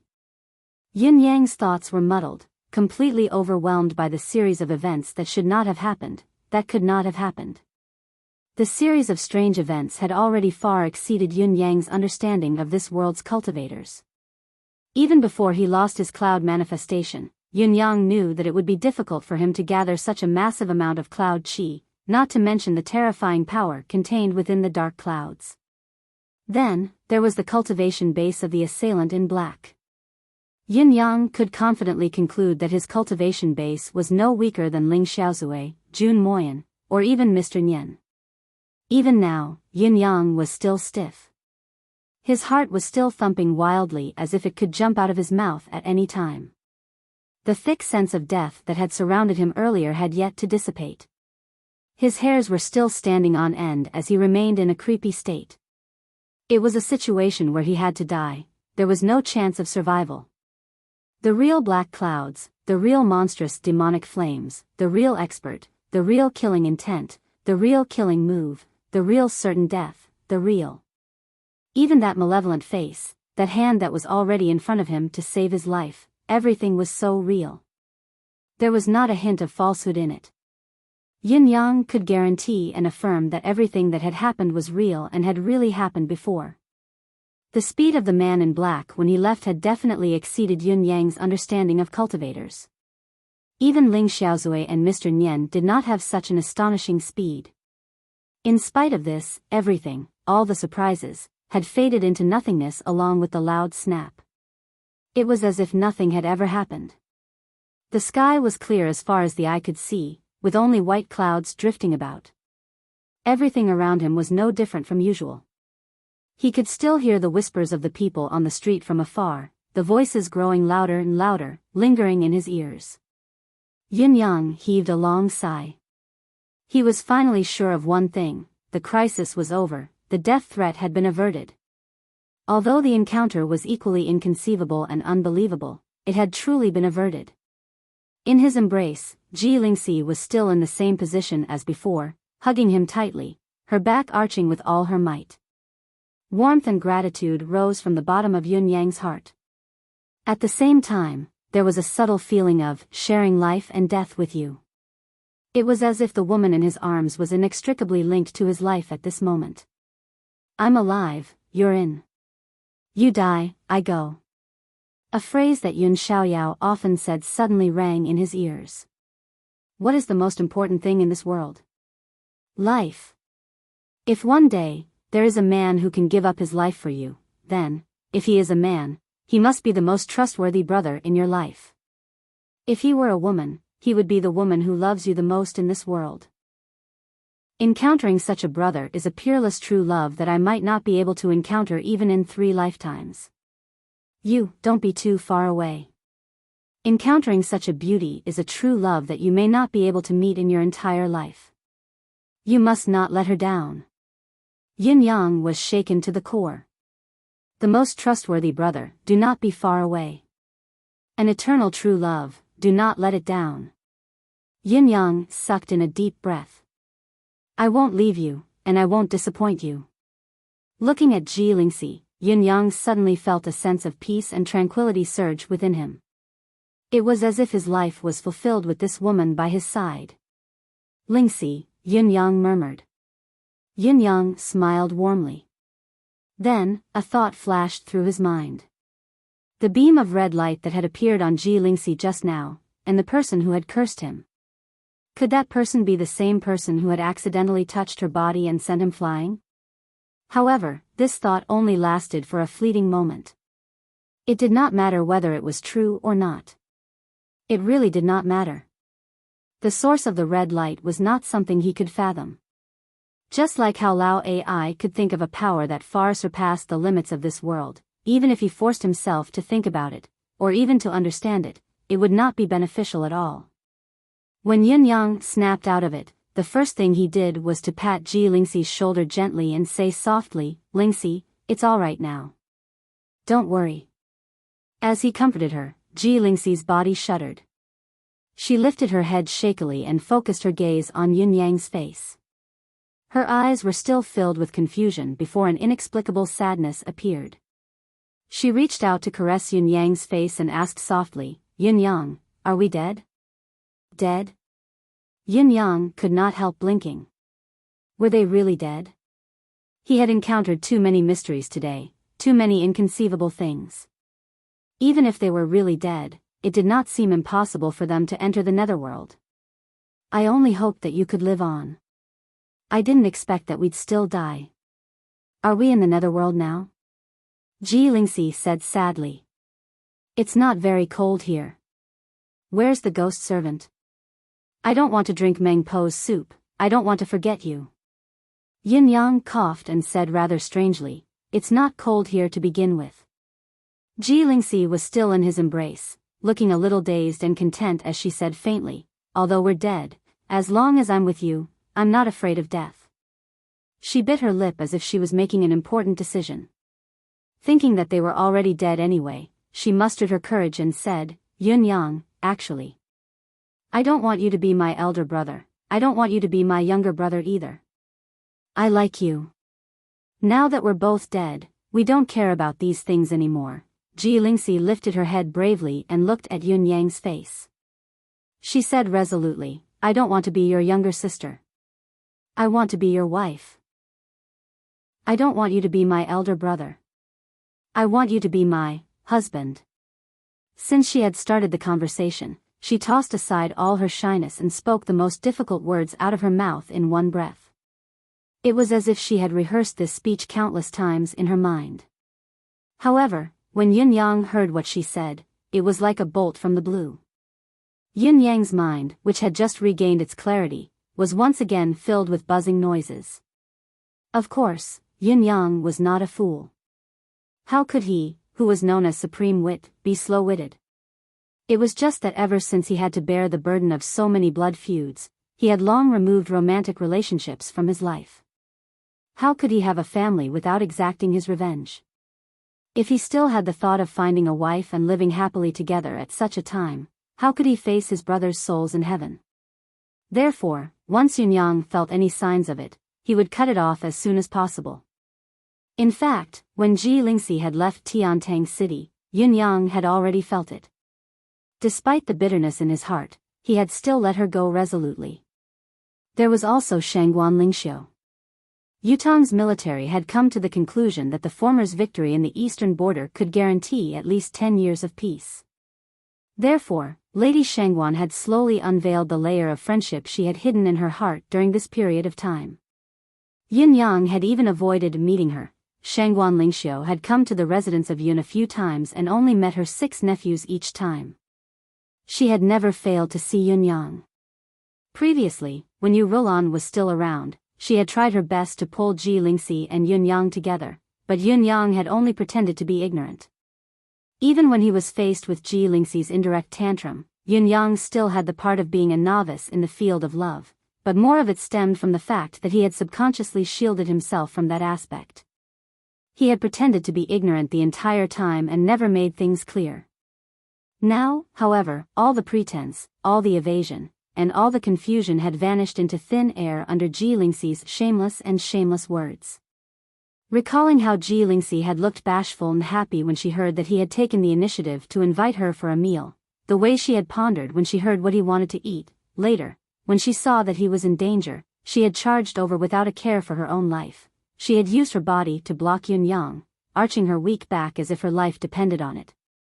All she wanted was for Yun Yang to suffer less damage, and now, in her infatuation, she had thought that both of them would die together, but she had spilled out all the words that she had been too embarrassed to say, just to fulfill her daughter's infatuation at the very last moment. Marquis Yun's words. The scenes kept flashing before Yun Yang's eyes. Yun Yang was overwhelmed with emotion, his mouth parched. Everything that had happened in the past had shown that he was far more important than herself in Ji Lingxi's heart. Much more important. For him, she would not hesitate to sacrifice her own life. She had buried these feelings deep within her heart. It was only now, when she thought that both of them were dead, that she could finally speak her mind without any reservations. Yin Yang felt a soft warmth in his heart. It was a warm, sour happiness. It was as if, at this moment, in this world, he had become a part of it. It was as if he, who had always been alone, finally had a family and a home. It was probably the sour happiness that Yun Yang had yearned for in this lifetime but had never been able to attain. He hugged Ji Lingxi gently and said softly, "Actually, I..." Before he could finish, he felt his mouth parched and swallowed subconsciously. Ji Lingxi was still in his embrace with her head lowered, her heart beating like a drum as she waited for him to continue. Yin Yang swallowed a few times, wanting to say that he wouldn't let her down, that he liked her very much too, that he wouldn't leave her. Wait a minute, he had rehearsed it a million times, but when he blurted it out, he continued dryly, Actually, we're not dead. I've written this chapter 3 times. I've gone through Yun Yang's psychological journey countless times. Perhaps someone will say that it's lousy, but I've thought about it in a contradictory manner and deleted countless sweet words before finally writing this chapter. I've thought about it for a long time. Really, accept it? Not accept it? But I think that Yun Yang is feeling very conflicted and complicated now. He doesn't even know what he wants or what he should want. That's why I've written it this way in the end. There's not much content in this chapter, but I think that it would take more than tens of thousands of words to decipher it. My personal opinion, don't criticize if you don't like it. Chapter 584. Ji Lingxi lifted her head abruptly, her eyes flickering with extreme shyness, shock, and fear. There was also a lot of confusion, anxiety, and confusion mixed within. She extended her hand gently and murmured, "He's not dead." How? Her hand caressed Yun Yang's face. It felt warm. Then, she touched her own face. It was warm as well, even a little scalding. Soon after, he twisted his thigh forcefully, and a piercing pain immediately assaulted his heart. Everything was clear. He really was not dead. Ah! Ji Lingxi screamed and struggled out of Yun Yang's embrace. She lifted her head to look at the sun, then lowered it to look at her own shadow. Her hands touched herself frantically, looking at the clothes on her body. Ji Lingxi covered her face and disappeared from where she was with a twist of her waist. Even Yun Yang had to be impressed by the exquisiteness of his qigong skill. It was truly a sight to behold. Bang! The door to the east room slammed shut. The force of the slamming door was so strong that even the ground seemed to tremble. Ji Lingxi's stomping of her feet in embarrassment could be heard from behind the door.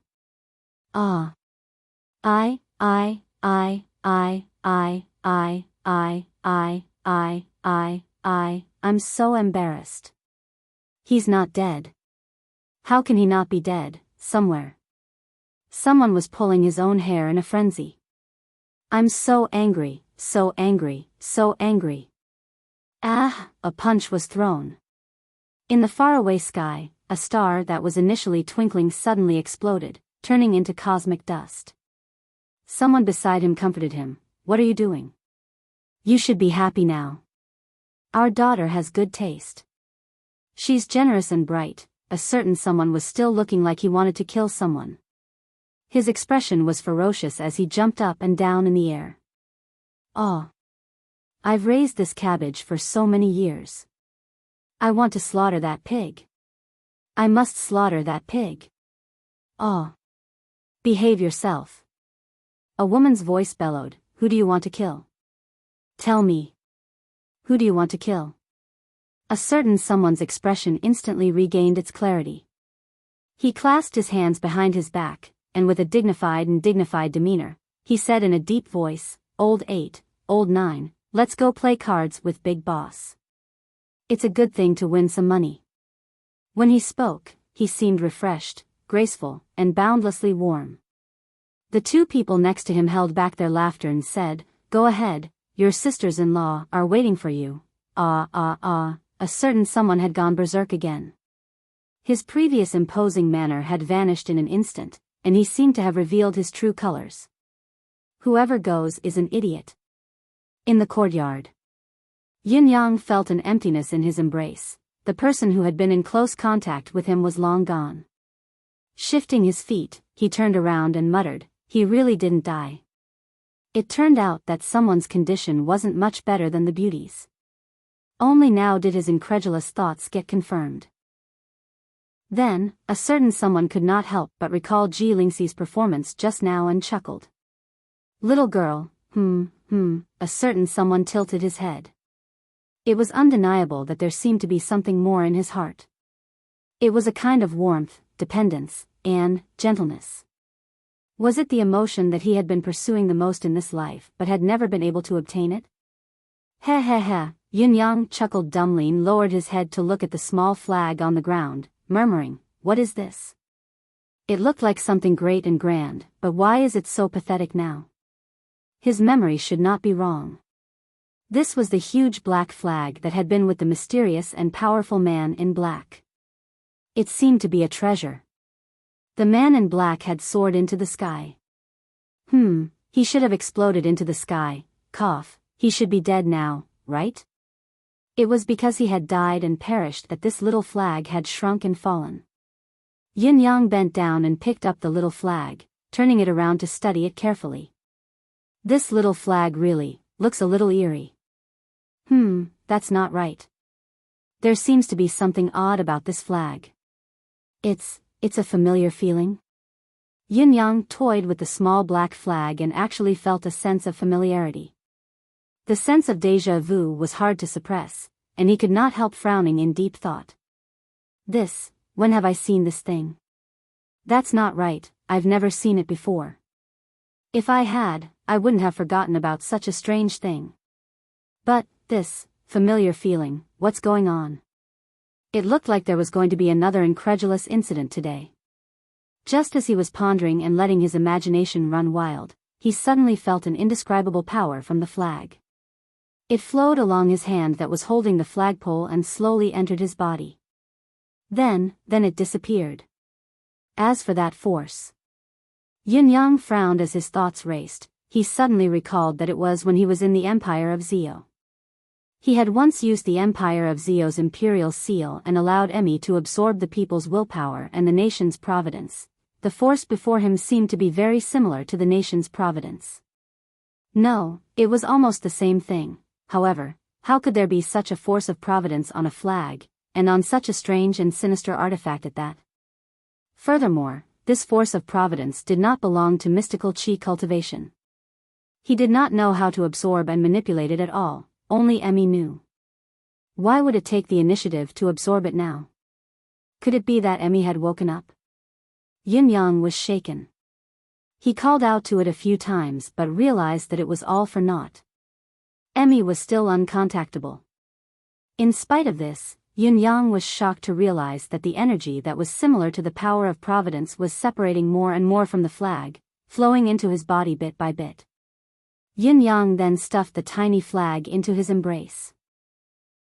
Since Emmy needed this, he would absorb it as much as possible. It was something that came to him for free anyway. It would be a waste if he did not use it. However, what exactly was this thing? As time went on, Yin-Yang realized that the tiny flag would initially release a stream of air the size of a strand of hair, absorbing it bit by bit. As time went on, the flow of the force of providence grew larger, gradually turning into a trickle before gradually transforming into a torrential river. It was like rivers converging into the ocean, rivers converging into a river. When the afternoon came, Yin-Yang took out the tiny flag again, wanting to fiddle with it and study it. Just as he took it out, the tiny flag turned into dust with a loud crack and slowly dissipated, never to be seen again. Yin-Yang stared at the black shards that were almost invisible on the ground with a dumbfounded look and murmured, "Gone? Gone just like that? How could it be gone?" Yin-Yang's heart was truly pained. This was obviously an incredible treasure. In fact, anything that could store providence and even manipulate it were all rare treasures that were hard to come by. How could it be gone in less than an afternoon when it had been in his embrace? What a pity, what a pity. Yin-Yang sighed, his tone still filled with regret. If he was not mistaken, this tiny flag was the culprit that allowed the other party to find him directly. Even if the treasure of providence was not taken into consideration, the fact that this tiny flag could allow the other party to locate him accurately among the tens of billions of people in the continent was already a heaven-defying ability. As long as this tiny flag remained in his hands, it would be even more impossible for others to find him. In addition, it came with a large amount of providence. It was indeed a superb item. Just as he was feeling pleased with himself for understanding it, he realized that the treasure had already turned into dust. It was such a waste of God's gift. His frustration was indescribable. Chapter 585. On the hill outside the city. The man in white from the school of Kismet State, who had appeared once before, stood up abruptly. His expression was filled with disbelief, extreme shock, and indescribable anger and sorrow. Elder Yen and the Providence flag's aura have both disappeared. At this moment, his face was as pale as a sheet of paper. There was even panic and helplessness in his expression. What did it mean that their auras had disappeared at the same time? He knew it very well. Although a skilled cultivator had the ability to suppress or even temporarily erase their own aura and a spiritual artifact had the ability to conceal itself, there could only be one situation when both disappeared at the same time. The man was dead and the flag was destroyed. Only when both of them perished would their auras disappear. Other than that, there was no other possibility. However, what cultivation base does Elder Yen possess? Even if we were to go through all the experts in this world, he should be among the top of the world. Even if Ling Xiaozui and Du Guchou were to join forces, the most they could do was make Elder Yen retreat. It would be difficult for them to kill Elder Yen. Who was it? Who was it that had such an ability to completely annihilate Elder Yen? The Providence flag is a spiritual artifact of providence that stabilizes the continent's providence. It has never been damaged for tens of thousands of years. In the truest sense, it's impervious to weapons, water, and fire. Even if lightning strikes, it won't be able to damage the Providence flag. How could it be? What the hell happened? The eyes of the white-clothed man were filled with deep fear. Because he thought of something else. If the person who could easily kill Elder Yen and damage the Cosmos Luck flag wanted to kill him, it would probably be much easier than killing a chicken. Oh my God, the man in white paled. I must report this to the school immediately. That's right, I didn't ask why Elder Yen would suddenly bring the Cosmos Luck flag here. Could the purpose of his trip be the source of his injury? Throughout the day, Yin-Yang had been shocked, bewildered, enthralled, shocked, and regretful due to the many changes that had taken place. He had tasted a multitude of emotions that were tangled and complicated. It was rare for him to be at peace. However, the others were equally overwhelmed with emotions. The black cloud suddenly disappeared. It came extremely abruptly and aggressively, covering the heavens and earth, but it retreated even more abruptly, even more inconceivably. That process really only lasted for a moment, and then it was over. The whole of Tiantang City could not help feeling strange, surprised, and incredulous. All the people of the Jianghu, the assassins, and the sects were all in a state of confusion. No one understood what was going on. However, everyone was sure that something must have happened. Just now, when the Black Cloud Emperor descended, everyone felt that unparalleled and irresistible peerless power. It was real and not an illusion. But why did the source of such power suddenly disappear? Nanshan Hill outside the city. The two figures sensed that the aura of the Cosmos Luck flags in the city had disappeared, and they appeared at the same time. The two of them looked at each other and saw the deep fear in each other's eyes. It was an emotion that had been separated from them for far too long.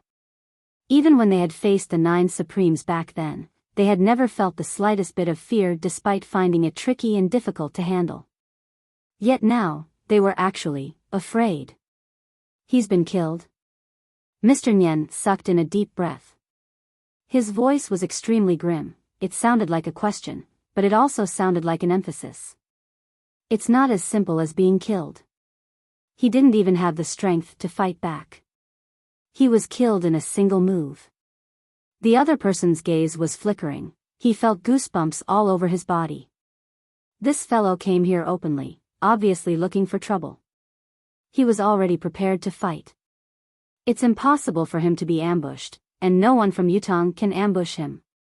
Mr. Nyen enunciated each word clearly. Even if it's an ambush, to be able to kill him in a single move, what level of ability does one need? The other person said, this fellow's skull may not be very bright, but his true cultivation base is slightly lower than ours, but it won't be too much lower. At the very least, both of us can only defeat him, but we can never kill him. When it comes to killing him, let alone one of us, we might not even be able to do it even if we join hands. As for ambushing him, if we join hands to ambush him, we can injure him severely or even kill him. But to actually kill him in a single move, this. Mr. Nyen furrowed his brows and said, this is truly unbelievable. If the person who killed him were to face us. The other person's face was rather pale as he subconsciously voiced the question that had been lingering in his mind.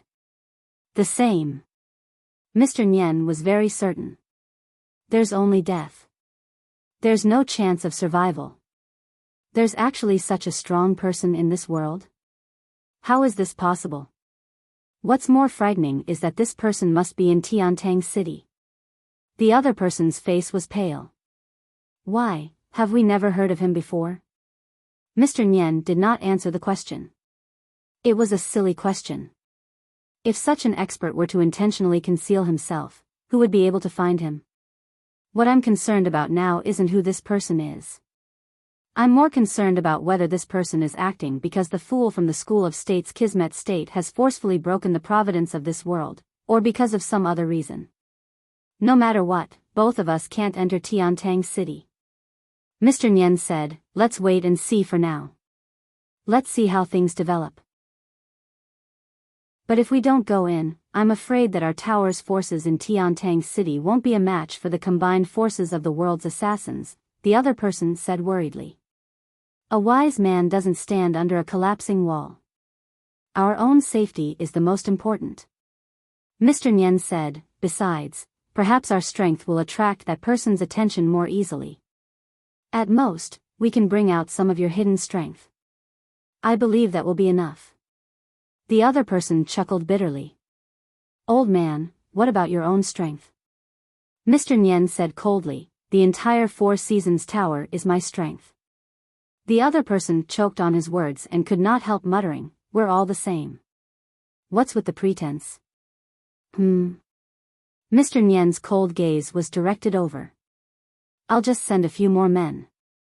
The dark clouds came and disappeared abruptly. The entire process was filled with a sense of mystery and terror. It was thought-provoking and thought-provoking. In spite of this, the tense atmosphere in Tiantang City that was initially at daggers drawn was suddenly relaxed. Whether it was the assassins, the Four Seasons Tower, or the princes who had their own agendas, they instinctively chose not to make a move, despite not understanding what had happened. The top-notch assassins who had entered the city because of the dictum of death would hear about the incident as soon as they entered the city. All the assassins who had taken advantage of the situation were groaning inwardly.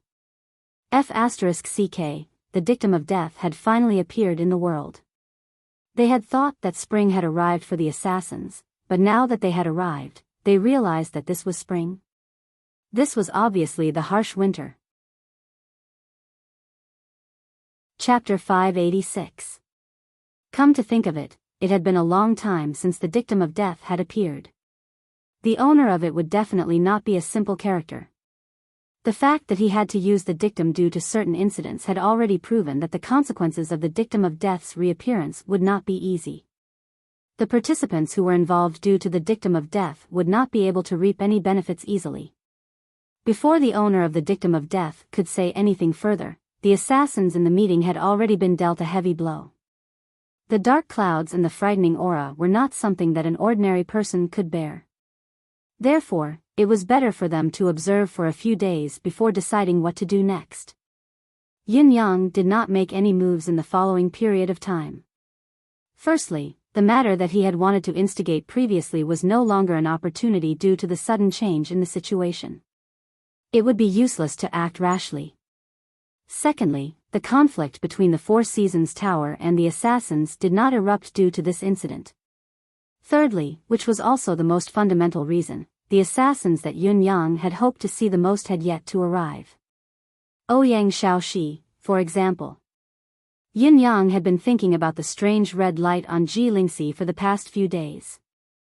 He had been thinking about the attack from the man in black, the disintegration in the air, and the hidden power of the red light. Yin Yang was now certain that the man in black must be dead. He had exploded and died. He could not have been more dead. Moreover, he did not hold back in his attack at all. All the force had been directed at Ji Lingxi. Then, there was the red light.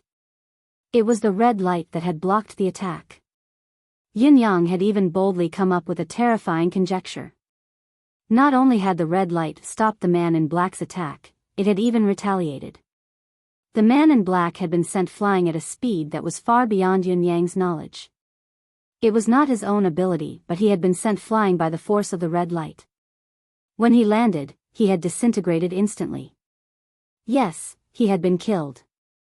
When Yin Yang first thought of this, he wanted to overturn his conjecture almost immediately. It did not make sense. It did not make sense at all. He was well aware of Ji Lingxi's cultivation base. Her own cultivation base was much weaker than his. How could she have the ability to send the man in black flying and even kill him from the recoil?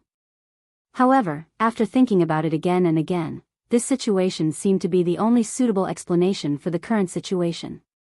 There was only one possibility left. Although the red light was incredibly powerful, it did not originate from Ji Lingxi's cultivation base. It would only be effective when Ji Lingxi's safety was threatened. Thinking of this, Yin Yang broke out in a cold sweat. He recalled how he had been flung away the other day and thought about what had happened to the man in black. Had he almost followed in the man's footsteps that day? No, according to the time, it should be said that he was the one who helped the black-clothed man fight the Yellow Springs. As Yin Yang calmed his thoughts and steadied himself, he began to wonder what the red light was and how it could possess such terrifying power. Yin Yang could not figure it out no matter how hard he thought about it. The only thing he knew was that Ji Lingxi's identity was probably very, very special. As the person directly involved, Ji Lingxi did not even know about the existence of the red glow. The red light must have been cast by an unparalleled expert whose level Yin Yang could not fathom at his current stage. It was set up specifically to protect her. It might not appear normally, but when there was a threat to her reputation or her life, the red light would appear automatically. Up until now, the red light had appeared twice. The first time was when Yin Yang and Ji Lingxi had accidentally touched each other on the same bed, and then the red light had appeared. This time, the strength of the man in black had reached a level that could threaten Ji Lingxi's life. Therefore, the man in black had met with a tragedy. It was not difficult to imagine how much the person who had cast the restriction on Ji Lingxi to protect her cared about her. Yin Yang wiped the sweat off his forehead and sucked in a breath. He could not help recalling Ji Lingxi's confession and sighed, "Girl. Even if you like me, I like you too." Both of us can only treat each other with respect for a very long time. It had to be said that Yun Yang had never thought about it before and his thoughts were never on it. Now that Ji Lingxi had abruptly entered his heart skipped a beat and he could not help thinking about his marriage. However, it seemed that he was not as ignorant as he used to be. If he could not control himself now, perhaps he would be severely injured? Hurt his tendons and bones? Shattered body and bones? Obliterated soul and spirit? The person who cast this restriction in Ji Lingxi's body. Could it be her biological father? Yin Yang chuckled dryly. This old man is really cautious. Thinking of this, Yin Yang felt as if he had thought of something. He stood up abruptly, his entire body stiffening. His gaze regained clarity. After a long, long time, he suddenly cried out, "Is it? Is it?" Yin Yang could only feel his heart pounding so hard that it almost jumped out of his mouth. An even more shocking thought popped into his mind. If this red light was left by Ji Lingxi's elder, then Ji Lingxi and eighth brother are biological siblings. There's no doubt about it. If that's the case, wouldn't the person who left it only care about his daughter and not his son? Wait, if it wasn't for the person who cared about his daughter and not his son, wouldn't eighth brother still be alive? Eighth brother was actually rescued? Is it correct to think of it this way? Yin Yang felt his mouth go dry, the inexplicable joy in his heart almost bursting out of his chest. What's more, maybe it wasn't just eighth brother himself, but the other brothers were rescued as well. If this is the case, Sister Yun Zuyu's sudden disappearance that day, before she disappeared, she fed me so much good stuff. Although so many good things have been assimilated into my body, I can only unleash 100th or 20% of its power now. Those are all rare spiritual ingredients, it's already rare to find even a little bit of it. Where did she get so many good things? However, if it's given by some reclusive expert, it makes sense instead. If that's the case, does it mean that Sister Yu isn't dead as well? They were all rescued by the reclusive expert. Sister Yu's disappearance was actually only because she was fifth brother's wife, that's why she was taken away. The more Yun Yang thought, the more agitated he became. The more he thought, the more chaotic his mind became, but at the same time, it was filled with a thick sense of hope. He realized that all these incidents seemed to be connected by a single thread, deducing in the direction that he was most willing to see. If this is really the case, if eighth brother didn't die at all, then Sister Lan's last letter, saying that she was very happy to be with eighth brother, would be the truth and the reality. Sister Lan didn't die for love? She was just taken away by eighth brother? Yin Yang panted heavily, feeling a rush of blood to the top of his head. At that moment, he actually felt a little dizzy. Then, he sprung up and dashed out, rushing to Ji Lingxi's room. It was already midnight. Ever since Ji Lingxi had confessed her love to Yun Yang that day when she thought she was dead, she had been too embarrassed to step out of her room for the past 2 days. No matter how much the young lady loved someone, she still had a sense of shame in her heart. Of course, Yun Yang knew what was bothering the little girl, so he would not disturb her abruptly, lest she felt even more awkward. However, Yin Yang could not care less now. This matter concerned the safety and whereabouts of his brothers and sister-in-law. He had to get to the bottom of it. The little girl was the only clue at the moment. There was no room for hesitation. Bang, bang, bang, bang, a series of knocks came from the door. Ji Lingxi was already asleep, her face flushed as she lay under the blanket. Her thoughts were unknown, her eyelids fluttering restlessly. Suddenly, she heard the knocking that sounded like a drum. She sat up immediately and asked, "Who is it?" "It's me." Yin Yang's hurried voice came from outside. "Lingxi, open the door quickly. I have something very important to tell you." Ji Lingxi's heart skipped a beat as she stammered, You, what's the matter?" "It's already very late," the little girl thought subconsciously. Could it be that he knows my feelings and has accepted them? That's why he's coming tonight. No. Absolutely not. Ji Lingxi felt her entire body burning up as she rejected him repeatedly. Yin Yang said, "Open the door, open the door. I must see you tonight. Let's have a good talk. It's really serious.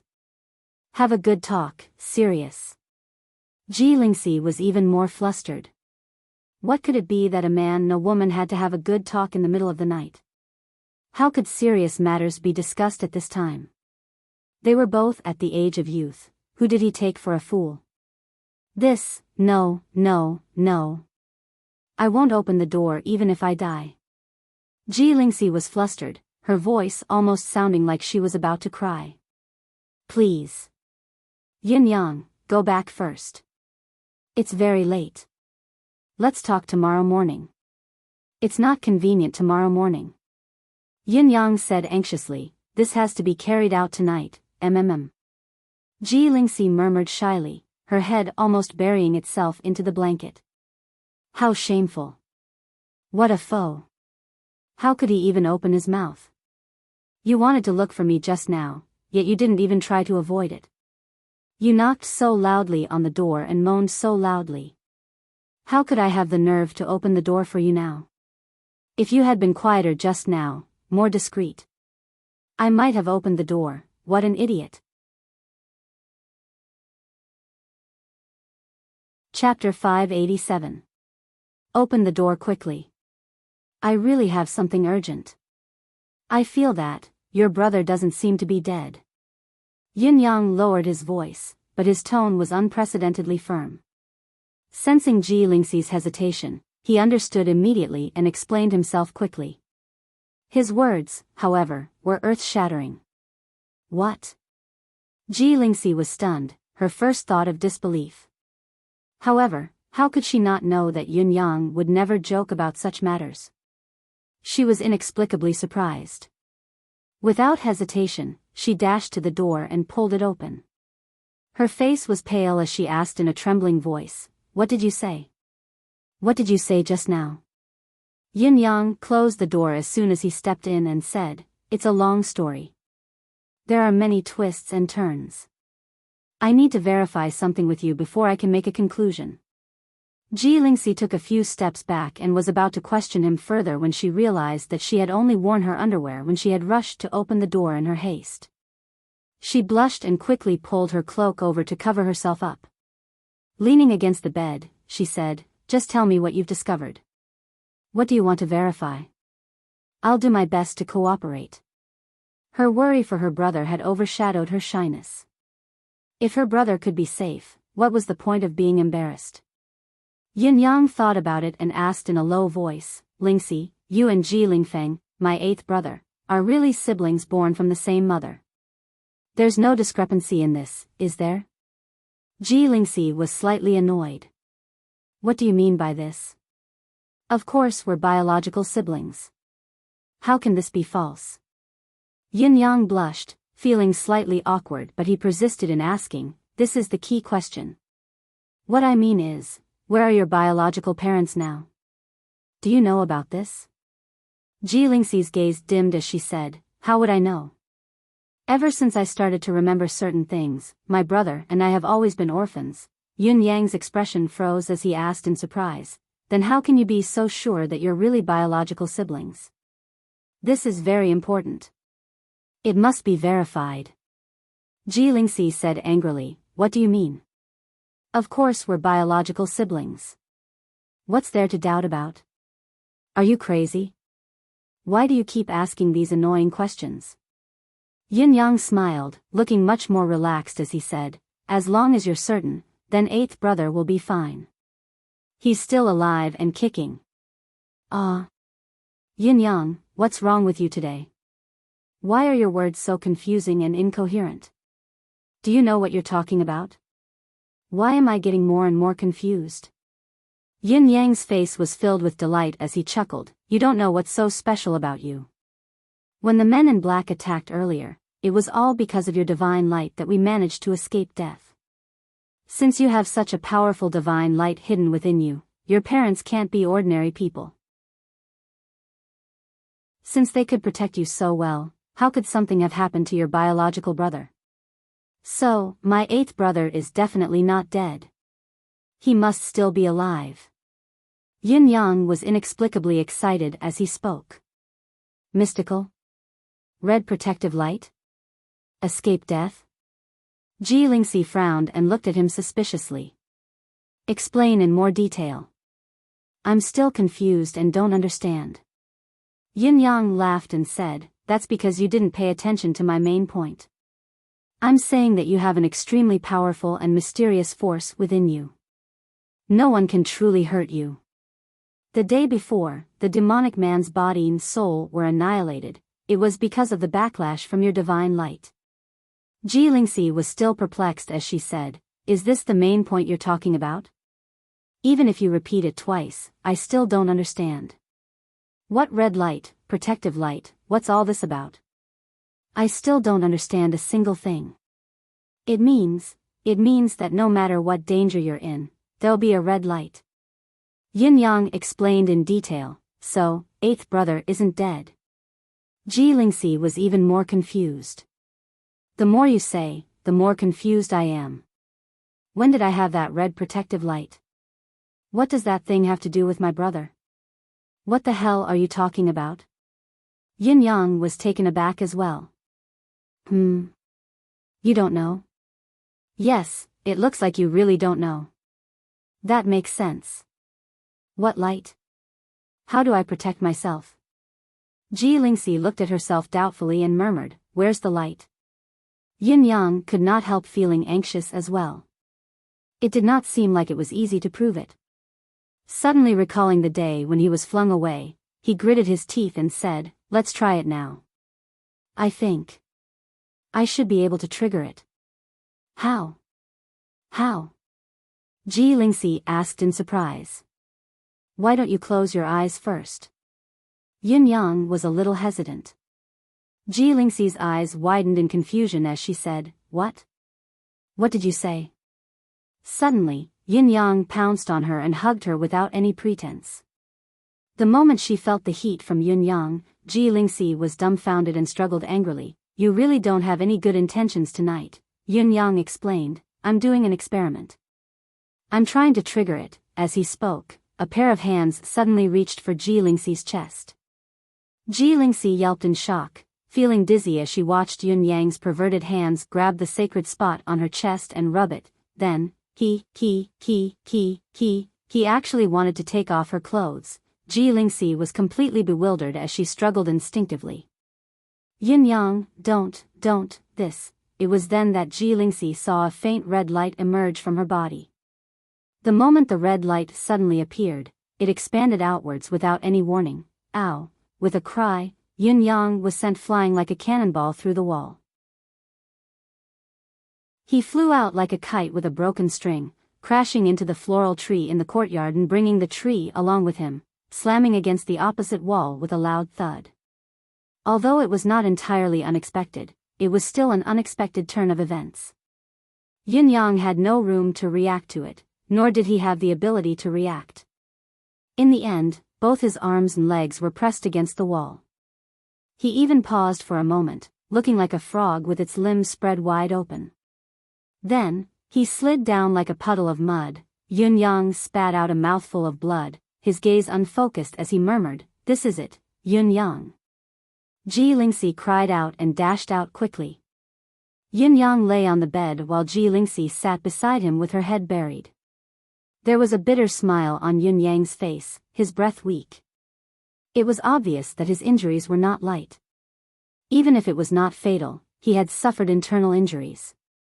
His internal organs were shaken and could not be healed in a short amount of time. In spite of this, he had paid a hefty price to confirm the existence of the red light, especially to let Ji Lingxi, the culprit, know that he was protected by the red light. This was a fact that no one in the world would believe if it was told. Although the price was a little high, it was worth it. The loss outweighed the gain. Yin Yang could confirm that the red light on Ji Lingxi would appear under at least two circumstances. The first involved her innocence while the second involved her life. In order to let Ji Lingxi see and confirm the existence of the mystical red light, Yin Yang had to be a rogue even if he had no other choice. I really don't understand. I know that it's risky to be a rogue, but why are there still so many rogues in this world? Yin Yang was melancholy. He dared to guarantee that if every rapist and hoodlum were to encounter the same situation as him every time they did something bad, there would be no such profession in this world. They would vanish forever. Yin Yang rubbed his fingers, as if he could still feel the smooth and gentle touch. He could not help sniffing it and murmured, "This feeling. It's pretty good. I've never touched something like this before, but it's so exciting just touching it. I'll find a chance to, Yin Yang. You're going to die." Ji Lingxi had just come in. Listening to Yin Yang's murmurs, she was embarrassed beyond words. She was here to take care of the patient, but in her confusion, she had kicked him out subconsciously. Ah! Yin Yang shrieked and fell to the ground, barely breathing. The incident had been verified. Thus, Yin Yang was relieved. How could such a mighty figure watch his son fall into the abyss of death and be consigned to eternal damnation? If his daughter had such a magical protection, how could his son not have one? Therefore, eighth brother was probably not dead. There was at least an 80% chance that he was still alive. Furthermore, not only was eighth brother not dead, his other brothers were most likely safe as well. This could also explain why fifth sister-in-law and eighth sister-in-law had disappeared so suddenly and in such a bizarre manner. With the intervention of such powerful beings, even if the disappearance was even more bizarre and inconceivable, it was still reasonable. However, the accountant, Ji Lingxi, was even more confused. Who am I? Who are my parents? What's with the red light on me? Ji Lingxi's body and mind were in an unprecedented state of confusion. At the same time, a deep resentment was growing bit by bit. Now that the truth was right before her eyes, she knew that she was indeed blessed with an unparalleled power. Her parents must have been almighty beings of this world, but all of them had such a powerful cultivation base. They were invincible existences in this world, able to kill a superb expert with a simple seal. Then why did all of you abandon your son and daughter? Why did you let us live under someone else's roof and grow up alone? I don't believe that all of you can't protect your children with such powerful abilities. I don't believe that all of you can't find us after setting up a seal. What I don't believe even more is that all of you are dead. Ji Lingxi bit her lower lip, her expression filled with stubbornness. This fact, was obvious. A seal could be triggered by an external force and could last for a long time, so the person who had cast the seal must still be alive. This was an indisputable fact. There was nothing to be said about it. If the person who had cast the seal on Ji Lingxi was already dead, the seal would have disappeared a long time ago. This was a well-known truth. However, if one was still alive and had such remarkable abilities, why did one have to watch his son and daughter struggle in this world? What kind of logic was that? Ji Lingxi believed the truth that her elder brother was not dead. However, she did not feel much joy at this piece of good news. She was engulfed in an indescribable emotion. Yin Yang was well aware of this emotion, but he was helpless and helpless. Even with Yin Yang's eloquence, he could not persuade her otherwise. He found it hard to speak. It was still the same day. I've come to Hangzhou this time to discuss the film adaptation of Supremacy. It's almost settled. Therefore, I'm very cautious. Brothers, if you have any thoughts, you can leave them in the book review and comments section. I really want Yin Yang to appear on the screen. There's another piece of good news. I heard that the world-conquering films project has been restarted. I'm so excited that I've been drinking for the past 2 days and haven't written much. I'm sorry, but I'm really excited. There's one more thing. At the request of Hai Han Yi, I'm asking for a monthly vote on behalf of Zhou Zi's king. How long has it been since a Feng family disciple's monthly vote has been cast? Support the General League. Chapter 588. Ji Lingxi's disappointment lasted for a whole day before she slowly adjusted herself. The reason why she could maintain it for so long was because of what Yun Yang had said. Did it make a difference whether she had parents or not? That night, when Yun Yang had exposed her, Ji Lingxi was filled with sorrow and disappointment. No words of consolation could enter her ears. Furthermore, it was late at night. It was not convenient for Yun Yang to stay any longer, so he bade her farewell and left, wanting to leave the young lady alone to calm down. However, the next day, Ji Lingxi had no appetite for food or drink for the entire day. She looked haggard, looking at the two huge dark circles under her eyes. She probably did not sleep for the entire night as well. When it was time to light up the candles, Yun Yang brought her dinner personally, but Ji Lingxi was not hungry and did not want to eat. Yun Yang could not take it anymore, so he uttered those words. Ji Lingxi was stunned when she heard him. It was as if her heart had been struck, causing her to lay all her worries out on the table. For the first time, Yun Yang's usually calm expression showed signs of worry. He said slowly, "Lingxi, do you know? I'm an orphan too. King Yun Xiaoyao isn't my biological father. Just like you and eighth brother, I don't know who my biological parents are. This is my biggest regret in this lifetime, but as long as one is alive, one must live in the present. The days must go on. If they're still alive and they acknowledge me, I'll naturally be filial to them. However, if they're no longer here, I still have to live on. Actually, if you think things through and see through them, it's just that.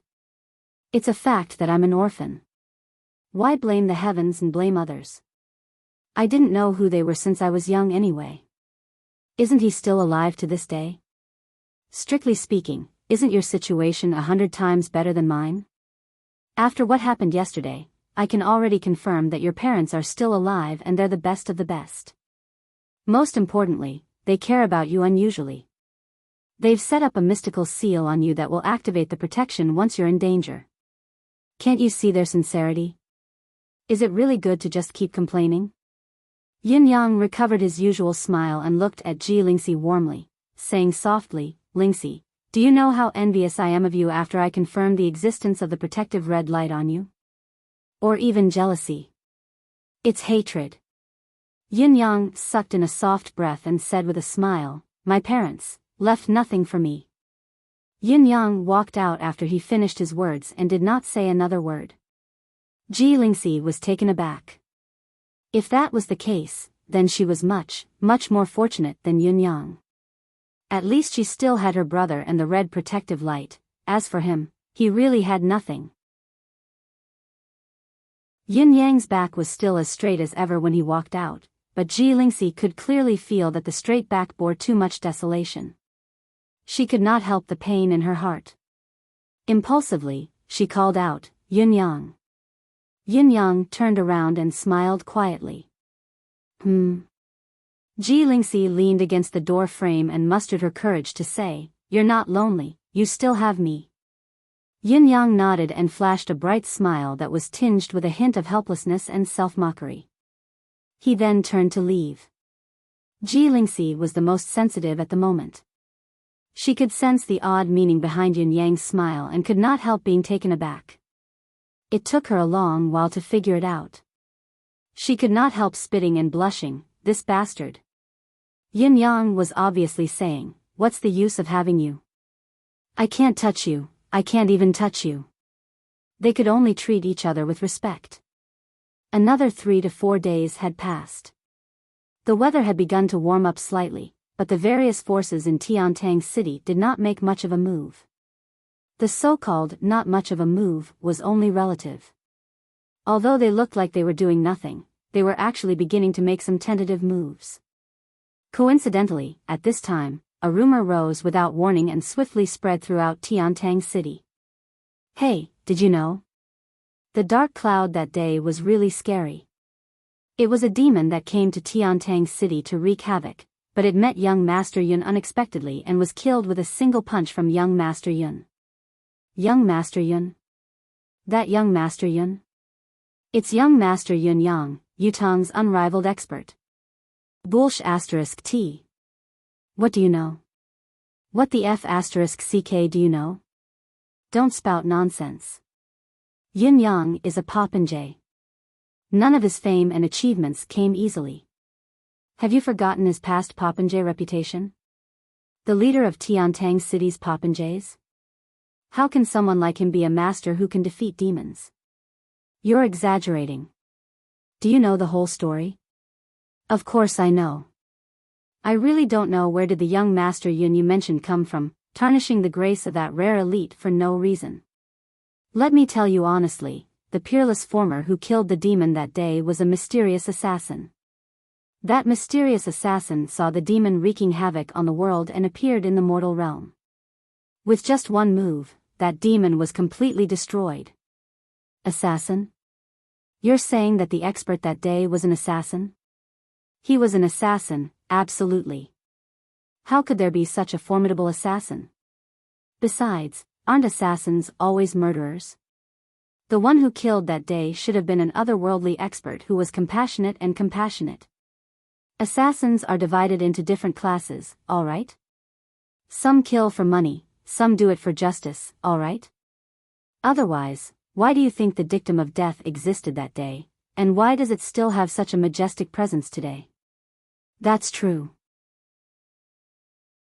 Didn't the dictum of death reappear in the world previously? Did that unparalleled assassin come because of the dictum of death? Did he kill the demon by coincidence? Remember to keep it a secret. This is a big secret, how can an ordinary person know about it? Did you know that the demon in the dark cloud was killed by a mysterious assassin with a single strike? Why did I hear that it was young Master Yun who killed it? Pfft! How could that popinjay have such a skill? Why don't you think about it? That's true. That popinjay was a glutton in the past, how could he have such capability? I saw it with my own eyes that day. I was in a restaurant, facing that street.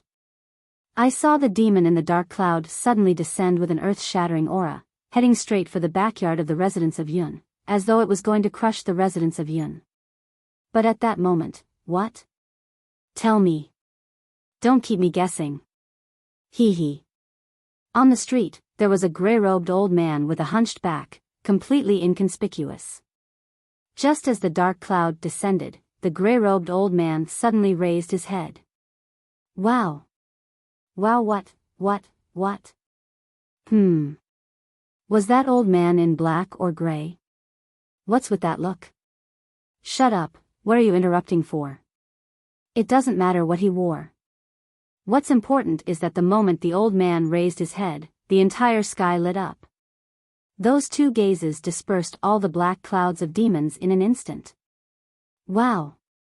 Then the old man said, since the dictum of death has appeared, how can demons be allowed to wreak havoc? Then he leaped up and a flash of sword light appeared, killing the demon in the sky. And then? Then, the grey-robed old man reverted to his ordinary look. If I hadn't looked closely, I wouldn't have noticed that this half-buried old man was actually such a divine figure. You saw it with your own eyes? I swear on the name of all 8 generations of my ancestors that if there's a single lie, may heaven and earth destroy me. Amazing, truly amazing. That's right, what kind of clothes did that old man wear? Do you have a definite answer? Have you heard? The unparalleled assassin, the black-robed old man? Yes, I've heard that it was Dugu Cho who did it himself. If it wasn't him, who else would have such a skill? Huh? Really? But why did I hear that it was Jun Moyen who did it? That can't be right. I heard that it was the unrivaled expert Ling Xiaozue who made an exception to protect Heaven Tang Anha. Anyway, it was an old man dressed in black. There's no doubt about it, have you heard? Dugu Cho made his move. He killed the dark cloud demon with a single strike. He's an unparalleled expert with unparalleled majesty. Of course I've heard about it. Sigh, I'm finally hearing about this unparalleled expert again. I'm comforted. It's said that no one knows him, but it's within reason. A strong expert like him has long returned to his natural state, keeping an exceedingly low profile. However, many experts have already analyzed it. That black robe is proof. It's said that Duga Cho has been wearing that hue ever since his beloved wife passed away. Yes, yes, yes. I've heard about it too. Duga Cho misses his deceased wife. He sits before the grave every day, his back is bent, yes. But the most convincing thing is still his sword. It's a sword that can shake the heavens and the earth. Duga Cho's sword. The sword known as the Sword of Solitude. That's right. The unrivaled expert lives up to his reputation. That's not right. Ling Xiaozue is the publicly acknowledged unrivaled expert. How can Duga Cho be the unrivaled expert? So what if I say Duga Cho is the unrivaled expert? Oh, Duga Cho, the Duga Cho who fell behind the clouds for the sake of his beloved. This is the irreplaceable unrivaled expert in my heart. The day you died was the day dark clouds engulfed Tiantang City. Do you remember? Of course I remember. Why? At that time, did you feel a very, very lonely feeling? Did you? Now that you mention it. I think I did. That's right. Let me tell you, it was Duga Cho who did it, using his heartbreak sword of solitude. Huh? Heartbreak sword of solitude? The sword is like its name, the technique is just like its name. I see. No wonder, no wonder. But I heard that young Master Yun. How can you believe that? Young Master Yun has a little bit of cultivation base, but, heh. That's true. Young Master Yun is good at fooling around with girls and popinjays, but when it comes to fighting demons, yes, news like this had somehow spread throughout Tiantang City. Almost everyone was discussing this topic. Ordinary Tiantang citizens, martial artists, assassins, sects, officials, Duga Cho had reappeared in the world. Duga Cho had come. Duga Cho had come for the dictum of death. Duga Cho had come to Tiantang City. Duga Cho had slain a demon. It was as if everything was a fact. Outside the city, a gray-clothed old man walked into Tiantang City with unsteady steps. His back was hunched, his hair was white and his face was weathered with loneliness. No matter how one looked at him, he looked like an old man with one foot in the grave. If one had to point out the difference between this old man and an ordinary old man, it would probably be the long bundle he carried on his back. Anyone with a discerning eye would know that it was a sword. A sword? At the city gate, the soldiers looked at the gray-clothed old man with indescribable respect and reverence in their eyes. It was as if they had seen a deity. You're here, old man, please enter the city quickly. Travel permit? Why would I need a travel permit? Your arrival is a big deal. Please, please, the gray-clothed old man's murky eyes widened from the unexpected attention. What was going on? It had been so many years since I last came out. How could so many people still recognize me? It was rather bewildering. May I ask if your old senior Dugu, the guard at the city gate asked respectfully from the bottom of his heart.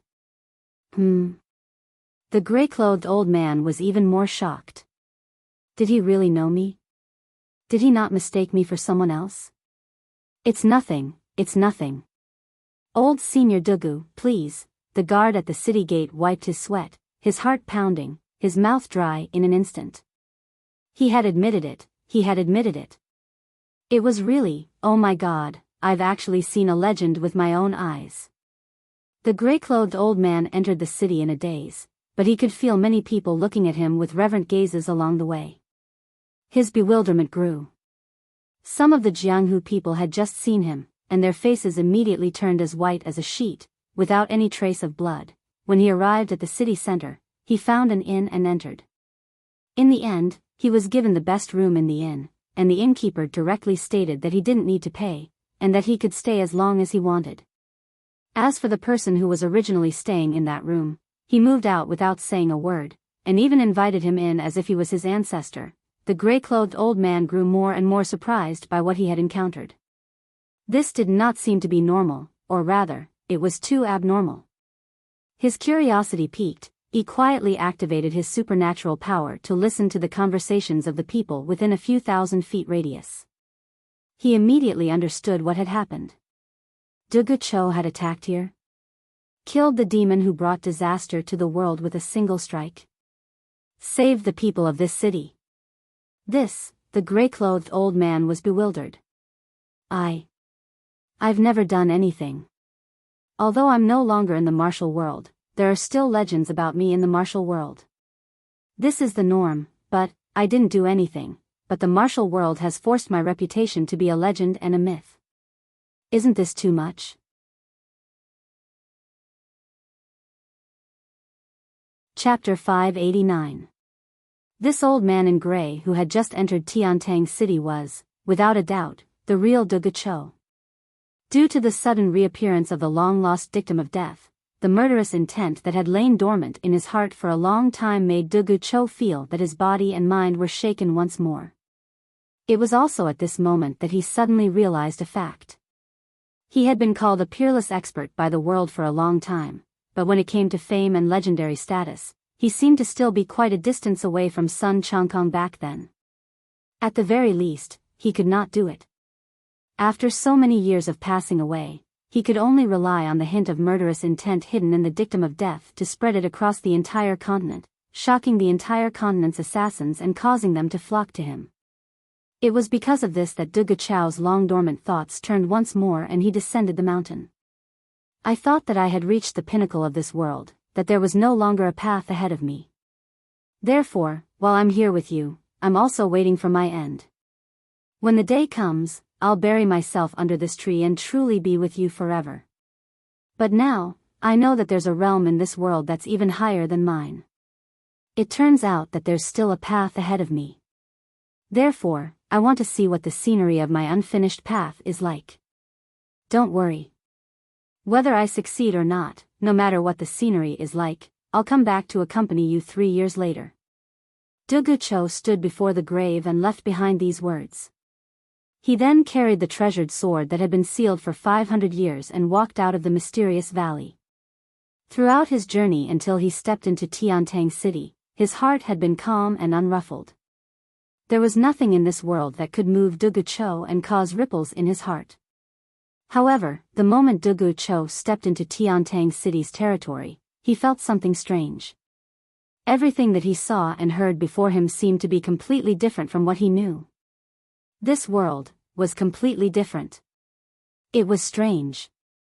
It was strange. Could it be that the memory and eyesight of people nowadays are unimaginably good? I haven't stepped foot in the martial world for 500 years, but they still remember me. This was Dugu Cho's initial thought, but he was enlightened later on. This isn't what I did. It's just someone forcing me to take the blame. Then, a thought popped up in his mind. Then who was the one who put the blame on me? His next thought was a terrifying conspiracy theory. But how did this person know that I would come? He even grasped the timing so perfectly. Could it be that in this world, there was actually someone who could track me and completely grasp my movements? This is simply inconceivable, preposterous. His final thought was, there is no such person in this world. It is probably a coincidence. The mastermind did not know that I would come. He just threw the blame on a legendary person out of habit.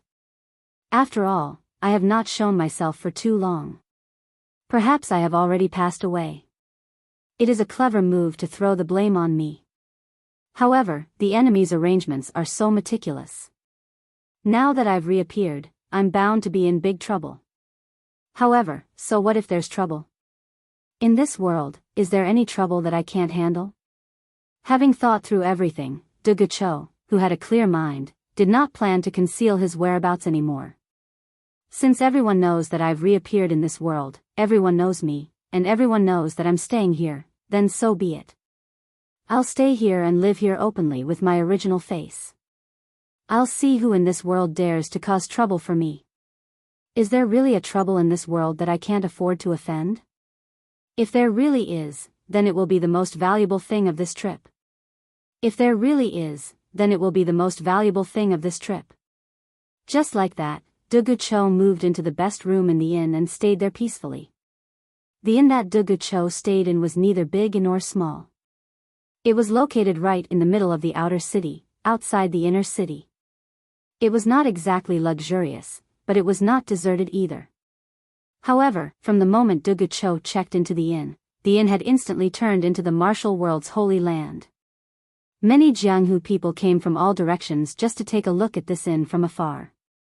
Then, they left with a sigh on their faces. However, with every step they took, they turned their heads back. They were full of emotions, their interest waning. It was thought-provoking. Dugu Cho. That's the legendary Dugu Cho. If it's possible, I'd like to stay in this inn as well, but it's too deliberate and pretentious to go there now. It'll only provoke disgust and bring about my own destruction. Forget it. As for the martial world people who happened to be staying in the inn, they were thinking of a different matter. With Dugu Cho staying here, even if they were to eat and drink as they usually did, they were afraid that they would disturb the other party. Even if they wanted to let out a fart in the middle of the night, they would have to hold it in, for a moment of carelessness might bring about a fatal disaster. The discomfort was indescribable. Therefore, from the second day onwards, the martial world people who were initially proud of staying in the same inn as Dugu Cho found excuses to check out. A myth was a myth, of course, it was good.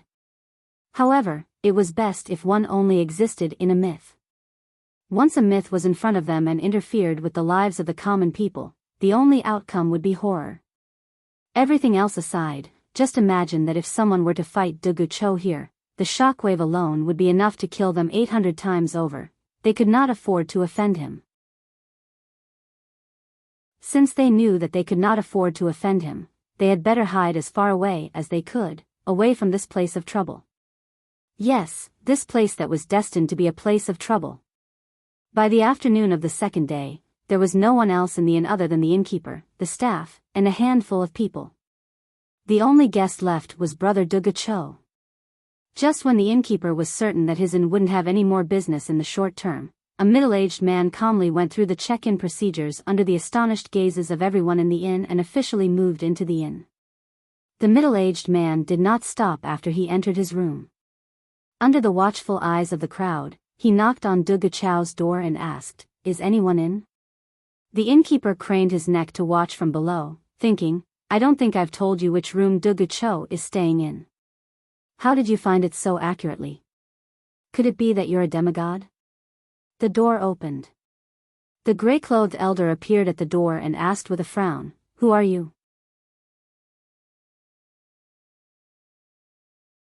Chapter 590.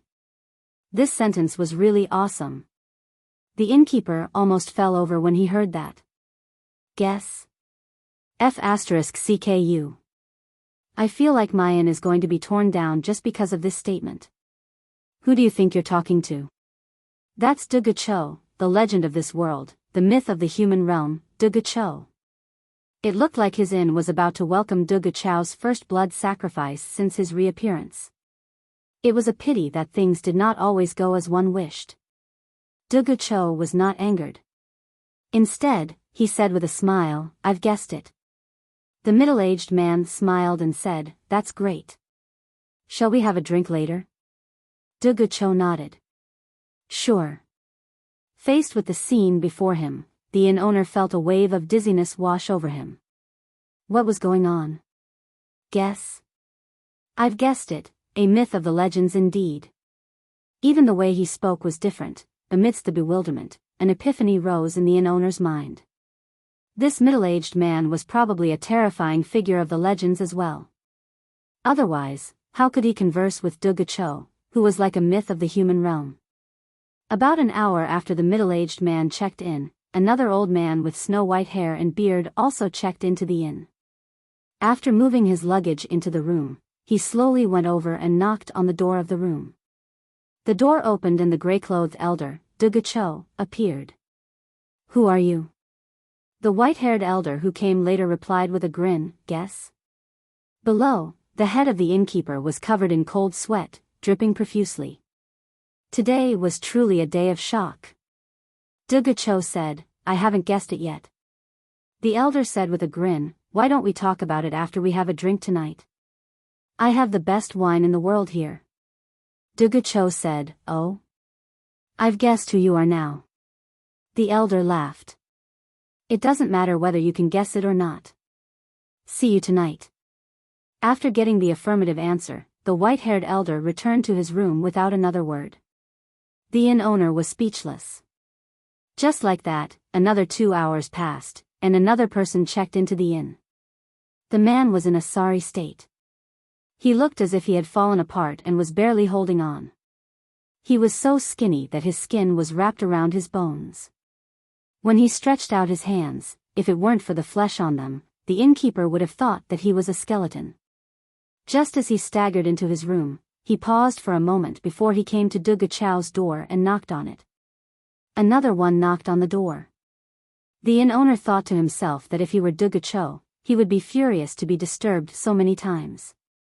Unexpectedly, the door opened, and Cho, who had appeared at the door, looked as calm and unfazed as before. "Who are you? Take a guess." It was the same 2 sentences that were repeated like a bowl. "The boss thinks, King. I think this mythical expert, Cho, who has already moved in, is an imposter." He was teased like this 3 times in one afternoon. If it were me, even if I didn't go crazy, I would still be furious and draw my sword in anger to settle the score. Your guesses. Cho was a good-tempered man. He did not lose his temper and said faintly, "I can't guess." The skeleton-like person said, "How about I perform a divination for you in a moment? It's free of charge." Cho thought about it and said, "I've guessed who you are. Shall we drink together tonight? You want to kill me, but I'm ashamed to accept it. I'll buy you a drink first, then it won't be considered free." The previous 2 men had taken the initiative to invite him for a drink, but Cho had taken the initiative to invite this skeleton-like person. The inn owner's first reaction was that even if this person did not shed tears of gratitude, he should at least be overwhelmed by the favor. Unexpectedly, the skeleton-like person did not react in the slightest. Instead, he said naturally, "Sure, let's drink tonight. I'll read your fortune after we're done." It was the same day that Yun Yang was almost driven mad by Shui Wuin's incessant messages. There was no other reason for it, there were just too many messages. Of course, he was most interested in a few of them. Confirmed. 500 years ago, the Heaven Leaderboard's top expert, Cho, has entered Tiantang City and is currently staying. There was a person who stayed in the inn that Cho stayed in when no one dared approach it. Another person, there's no movement from the Four Seasons Tower now. The assassin organization is restless, they might strike at any time. There's a sudden increase in the number of people coming and going from the Crown Prince's residence. It's quite a commotion, Cho had actually come. Yin Yang was taken aback by this change. Just as Cho had expected, Yin Yang did not expect the man to really appear. It had been more than 500 years since Cho had last made an official appearance. It was because of this that Yin Yang had released the news to divert attention. In spite of this, Cho had reappeared at this critical juncture. Did that not mean that the fake news that he had released had become the truth? Was this a stroke of luck? In any case, it was still a pleasant surprise. Cho is currently confirmed to have appeared in a small inn in Tiantang City. If he had really made a move a few days ago, it's possible that he could have killed Elder Yen with a single strike. He has been away from the martial world for 500 years. Who knows how much his cultivation base has improved by now, but it's only a possibility. How much longer until the school's reinforcements arrive? You'd better go see what Cho wants first. Just take a look, don't cause any more trouble. Yes. That night. On such a cold day, the innkeeper had thoughtfully placed a brazier under a small table. Around the table, 4 braziers were placed in each of the 4 directions, filled with burning charcoal. For a moment, the entire inn was warm and cozy, like a spring breeze. The 4 of them each occupied a corner, their expressions calm and unruffled. I've roamed the martial world my entire life, but this is the first time I've had a gathering like this. This trip has been worthwhile, the white-bearded old man was the first to speak with a smile. Not bad at all. If it wasn't for Senior Dugu's unexpected return to the mortal realm, I'm afraid we wouldn't have the chance to gather like this in this lifetime. The middle-aged man, who was dressed in a green robe, smiled faintly and said, "Actually, it's enough for some things to happen once in a lifetime. Besides, I'm afraid we'll have to stay here for a few more days. The world is like a game of chess, unpredictable." The skeletal man grinned and said, "Who can know if it's unpredictable or not? The so-called rare is just that everything is difficult at the beginning.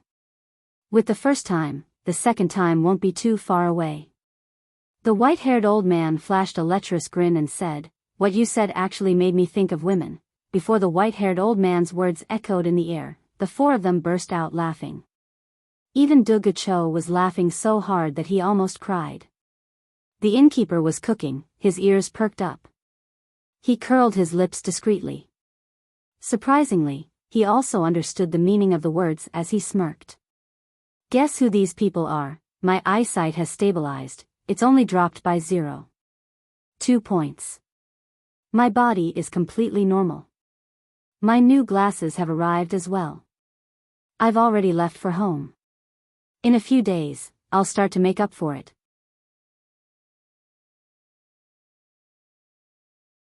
Chapter 591. A few appetizers were served. With a wave of the white-haired elder's hand, a pot of wine appeared on the table. "Just one pot?" The skeletal man said, "I haven't even had a sip of water in so many years. It's rare that I can drink your wine, and you're only giving me one pot?" The white-haired elder snorted and said, "You don't understand drinking. If you take out hundreds of pots of good wine at once, everyone will think that it's worthless. It's too much. Besides, one can only drink 8 taels at most if they can drink a caddy of it. It's to make everyone think that it's too little. Then, everyone will have a sense of, I have to drink more to avoid losing out. Only then will the drinking be interesting." The white-haired elder explained with a look of disdain. "Brilliant." Dugu Cho and the middle-aged man beside him gleamed. The skeletal man chuckled as well. As he removed the mud seal, he asked, "How many pots of this wine do you have?" The white-haired elder answered, "There's only one pot in this world." All three of them were dumbfounded. "Only one pot? Really?" The middle-aged man asked in surprise, "Why do I feel like there's not much truth in your words?" The white-haired elder was unperturbed. "Believe it or not, it's up to you." The mud seal was removed. The aroma of the wine rose instantly, forming a hazy mist. Within the mist, there were mountains, rivers, and images of heaven and earth that lingered for a long time. The white-haired elder was reserved, the corners of his lips tinged with pride. Even Dugu Cho and the middle-aged man were mesmerized by such a fine wine. They praised, "Great wine. It's truly the best wine in the world." The skeleton-like man didn't say anything. The two of them watched as the mist in the air quickly dissipated. When they turned their heads, they saw that the skeleton-like man had already impatiently picked up the wine jar and poured himself a bowl full of wine. Then, he held the wine pot in one hand while the other picked up the bowl swiftly. With a swoosh, he finished the wine and began to pour it into his own bowl. "Slow down," Dugu Cho said angrily, "How can you eat alone?" The middle-aged man also shouted, "How much of such fine wine can there be in this world? You actually stole it." The skeletal man snorted. "What do you know? For a drunkard like me, this is the greatest respect to the one who brewed this wine." Dugu Cho and the middle-aged man scoffed at the same time, but it did make sense when they thought about it. Seeing that there was not much wine left, both of them began to fight for it. "Mine. My bowl." The skeleton refused to let go of the wine pot. Dugu Cho extended his arm and shot a wine arrow into his bowl. The middle-aged man opened his mouth and an orange-yellow wine arrow flew right into his mouth. A jar of wine was almost gone with a whoosh. The three of them burst into laughter. "Awesome!" They spoke in unison. "Where's the wine?" The three of them put down their wine bowls and looked at the white-haired old man. The white-haired old man stared speechlessly at the empty wine jar that was spinning on the table. He took out a jar of wine and smelled it, and it was gone. As the host who had treated them, he had not even had the chance to drink a drop. All of you aren't courteous at all. The white-haired old man snorted and said in annoyance, my wine is gone the moment I take it out. But how can my wine taste so good? Dugu Cho said with interest, oh? So you're saying that you're asking for our help, that's why you're treating us to wine? Can you understand it this way? The white-haired old man snorted and said, of course. Since you've drunk my wine, of course you have to do something for me. In this old man's entire life, I've never treated a guest with my wine for nothing. The old man's words were domineering. In spite of this, Dugu Cho and the other two exchanged glances and guffawed at the same time. Old man, let me tell you, you found the right person to treat us today. In this world, there are too few things that we can't do ourselves. The middle-aged man in green smiled and said, however, a jar of wine won't be enough to get someone to do something. The skeletal man came to a sudden realization and said, that's right, that's right. My temper has always been that if I don't drink enough wine, I won't do anything. The white-haired old man was dumbfounded and said angrily, you're an expert after all. How dare you threaten me like this? You are the giants of the Jianghu, where is your heroic spirit? He turned to look at Dugu Cho with a huff and said, luckily there's old brother Dugu. Old brother Dugu has promised me just now. It doesn't matter whether the two of you do it or not. Dugu Cho was dumbfounded. When did I promise you? The white-haired old man was dumbfounded. I said that you found the right person. There aren't many things in this world that we can't do, am I right? Dugu Cho asked, is that what I meant? I only said that there aren't many things that I can't do.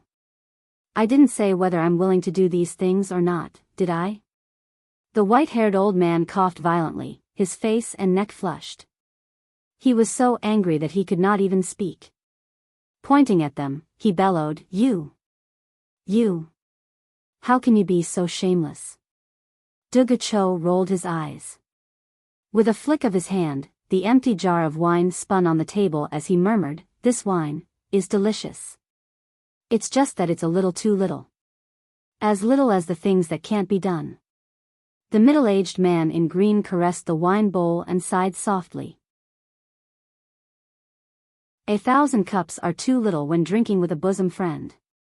But if the wine isn't enough, then it's really too much to say when we don't see eye to eye. The skeletal man knocked the wine bowl with the chopsticks in his hand and sang loudly, ding ding ding, dang dang dang, ding ding ding dang dang dang. Good wine, the wine smells so good. I won't force you if you don't give it to me. No wine, no discussion. No help means no help. No discussion, no help. Dang dang. Dugu Cho and the middle-aged man in green laughed until tears streamed down their cheeks. The white-haired old man was shaking with rage. He glared at them and asked, are you helping or not? No. The three of them had a tacit understanding. You've crossed the line. The white-haired old man's beard twitched in anger.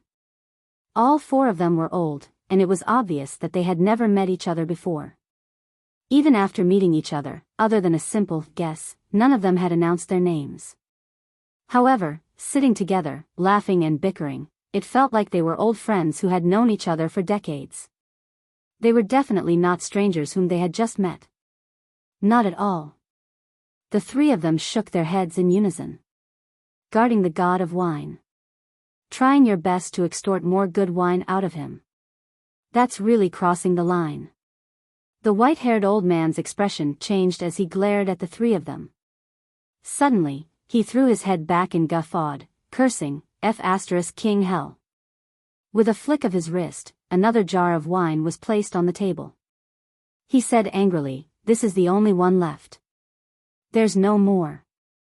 The three men's eyes shone. They had already snatched it over and opened it swiftly before pouring it into their respective cups, ignoring the white-haired old man's words.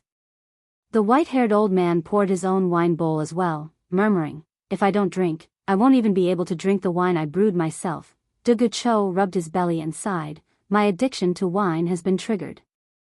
I don't want to work anymore. What should I do? The middle-aged man in green looked distressed as well. Me too, the skeletal man said. From now on, I won't speak anymore. Everything they say represents me. The white-haired old man was speechless with rage. After a long while, he suddenly gritted his teeth and stomped his feet. With a wave of his hand, wine filled the table, under the table, and in the tavern's hall. He bellowed, "Drink all of you to death." The three of them squealed in glee, "It's coming." Sure enough, this old man has to be blackmailed. You won't get any wine if you beg him nicely. That's right, we have to blackmail him. The rumors are true. That's right. The white-haired old man was exasperated. Who said that you can't beg nicely? Have you? The three of them were stunned. The air was silent before a roar of laughter ensued. Speak. What is it that made you come out of seclusion and seek us for help? Dugu Cho asked. The white-haired old man chuckled. Actually, if I hadn't met you, I would have done it myself. But since I've met you, I can't be bothered to do it myself. Some time ago, a descendant of an old friend of mine came to me and told me that he was tricked. Someone disguised himself as me and used my name to become his ancestor. He even used my identity to wreak havoc in the empire of Zio. I was rather angry about this, even though my friend's descendant told me repeatedly that this person wasn't a bad person and didn't tarnish my reputation. Still, how can this old man's name be borrowed so easily? The white-haired old man said angrily. I didn't expect such a thing to happen. Dugu Cho and the skeletal man exchanged a glance and guffawed. The middle-aged man in green frowned, looking at Feng Xianga with a doubtful gaze. This white-haired old man who was known as the god of wine was, of course, the phantom physician god of wine, the legend of a generation, Feng Xianga. Who is this person? The skeletal man asked, guffawing. The Pillar of Yutong, the only survivor of the 9 Supremes, Lord Supreme Cloud. Feng Xianga snorted. As soon as these words were spoken, the entire inn suddenly fell silent. You're tuning into the Romantic Tales YouTube channel. Don't forget to subscribe and join us on this journey to catch the most captivating stories.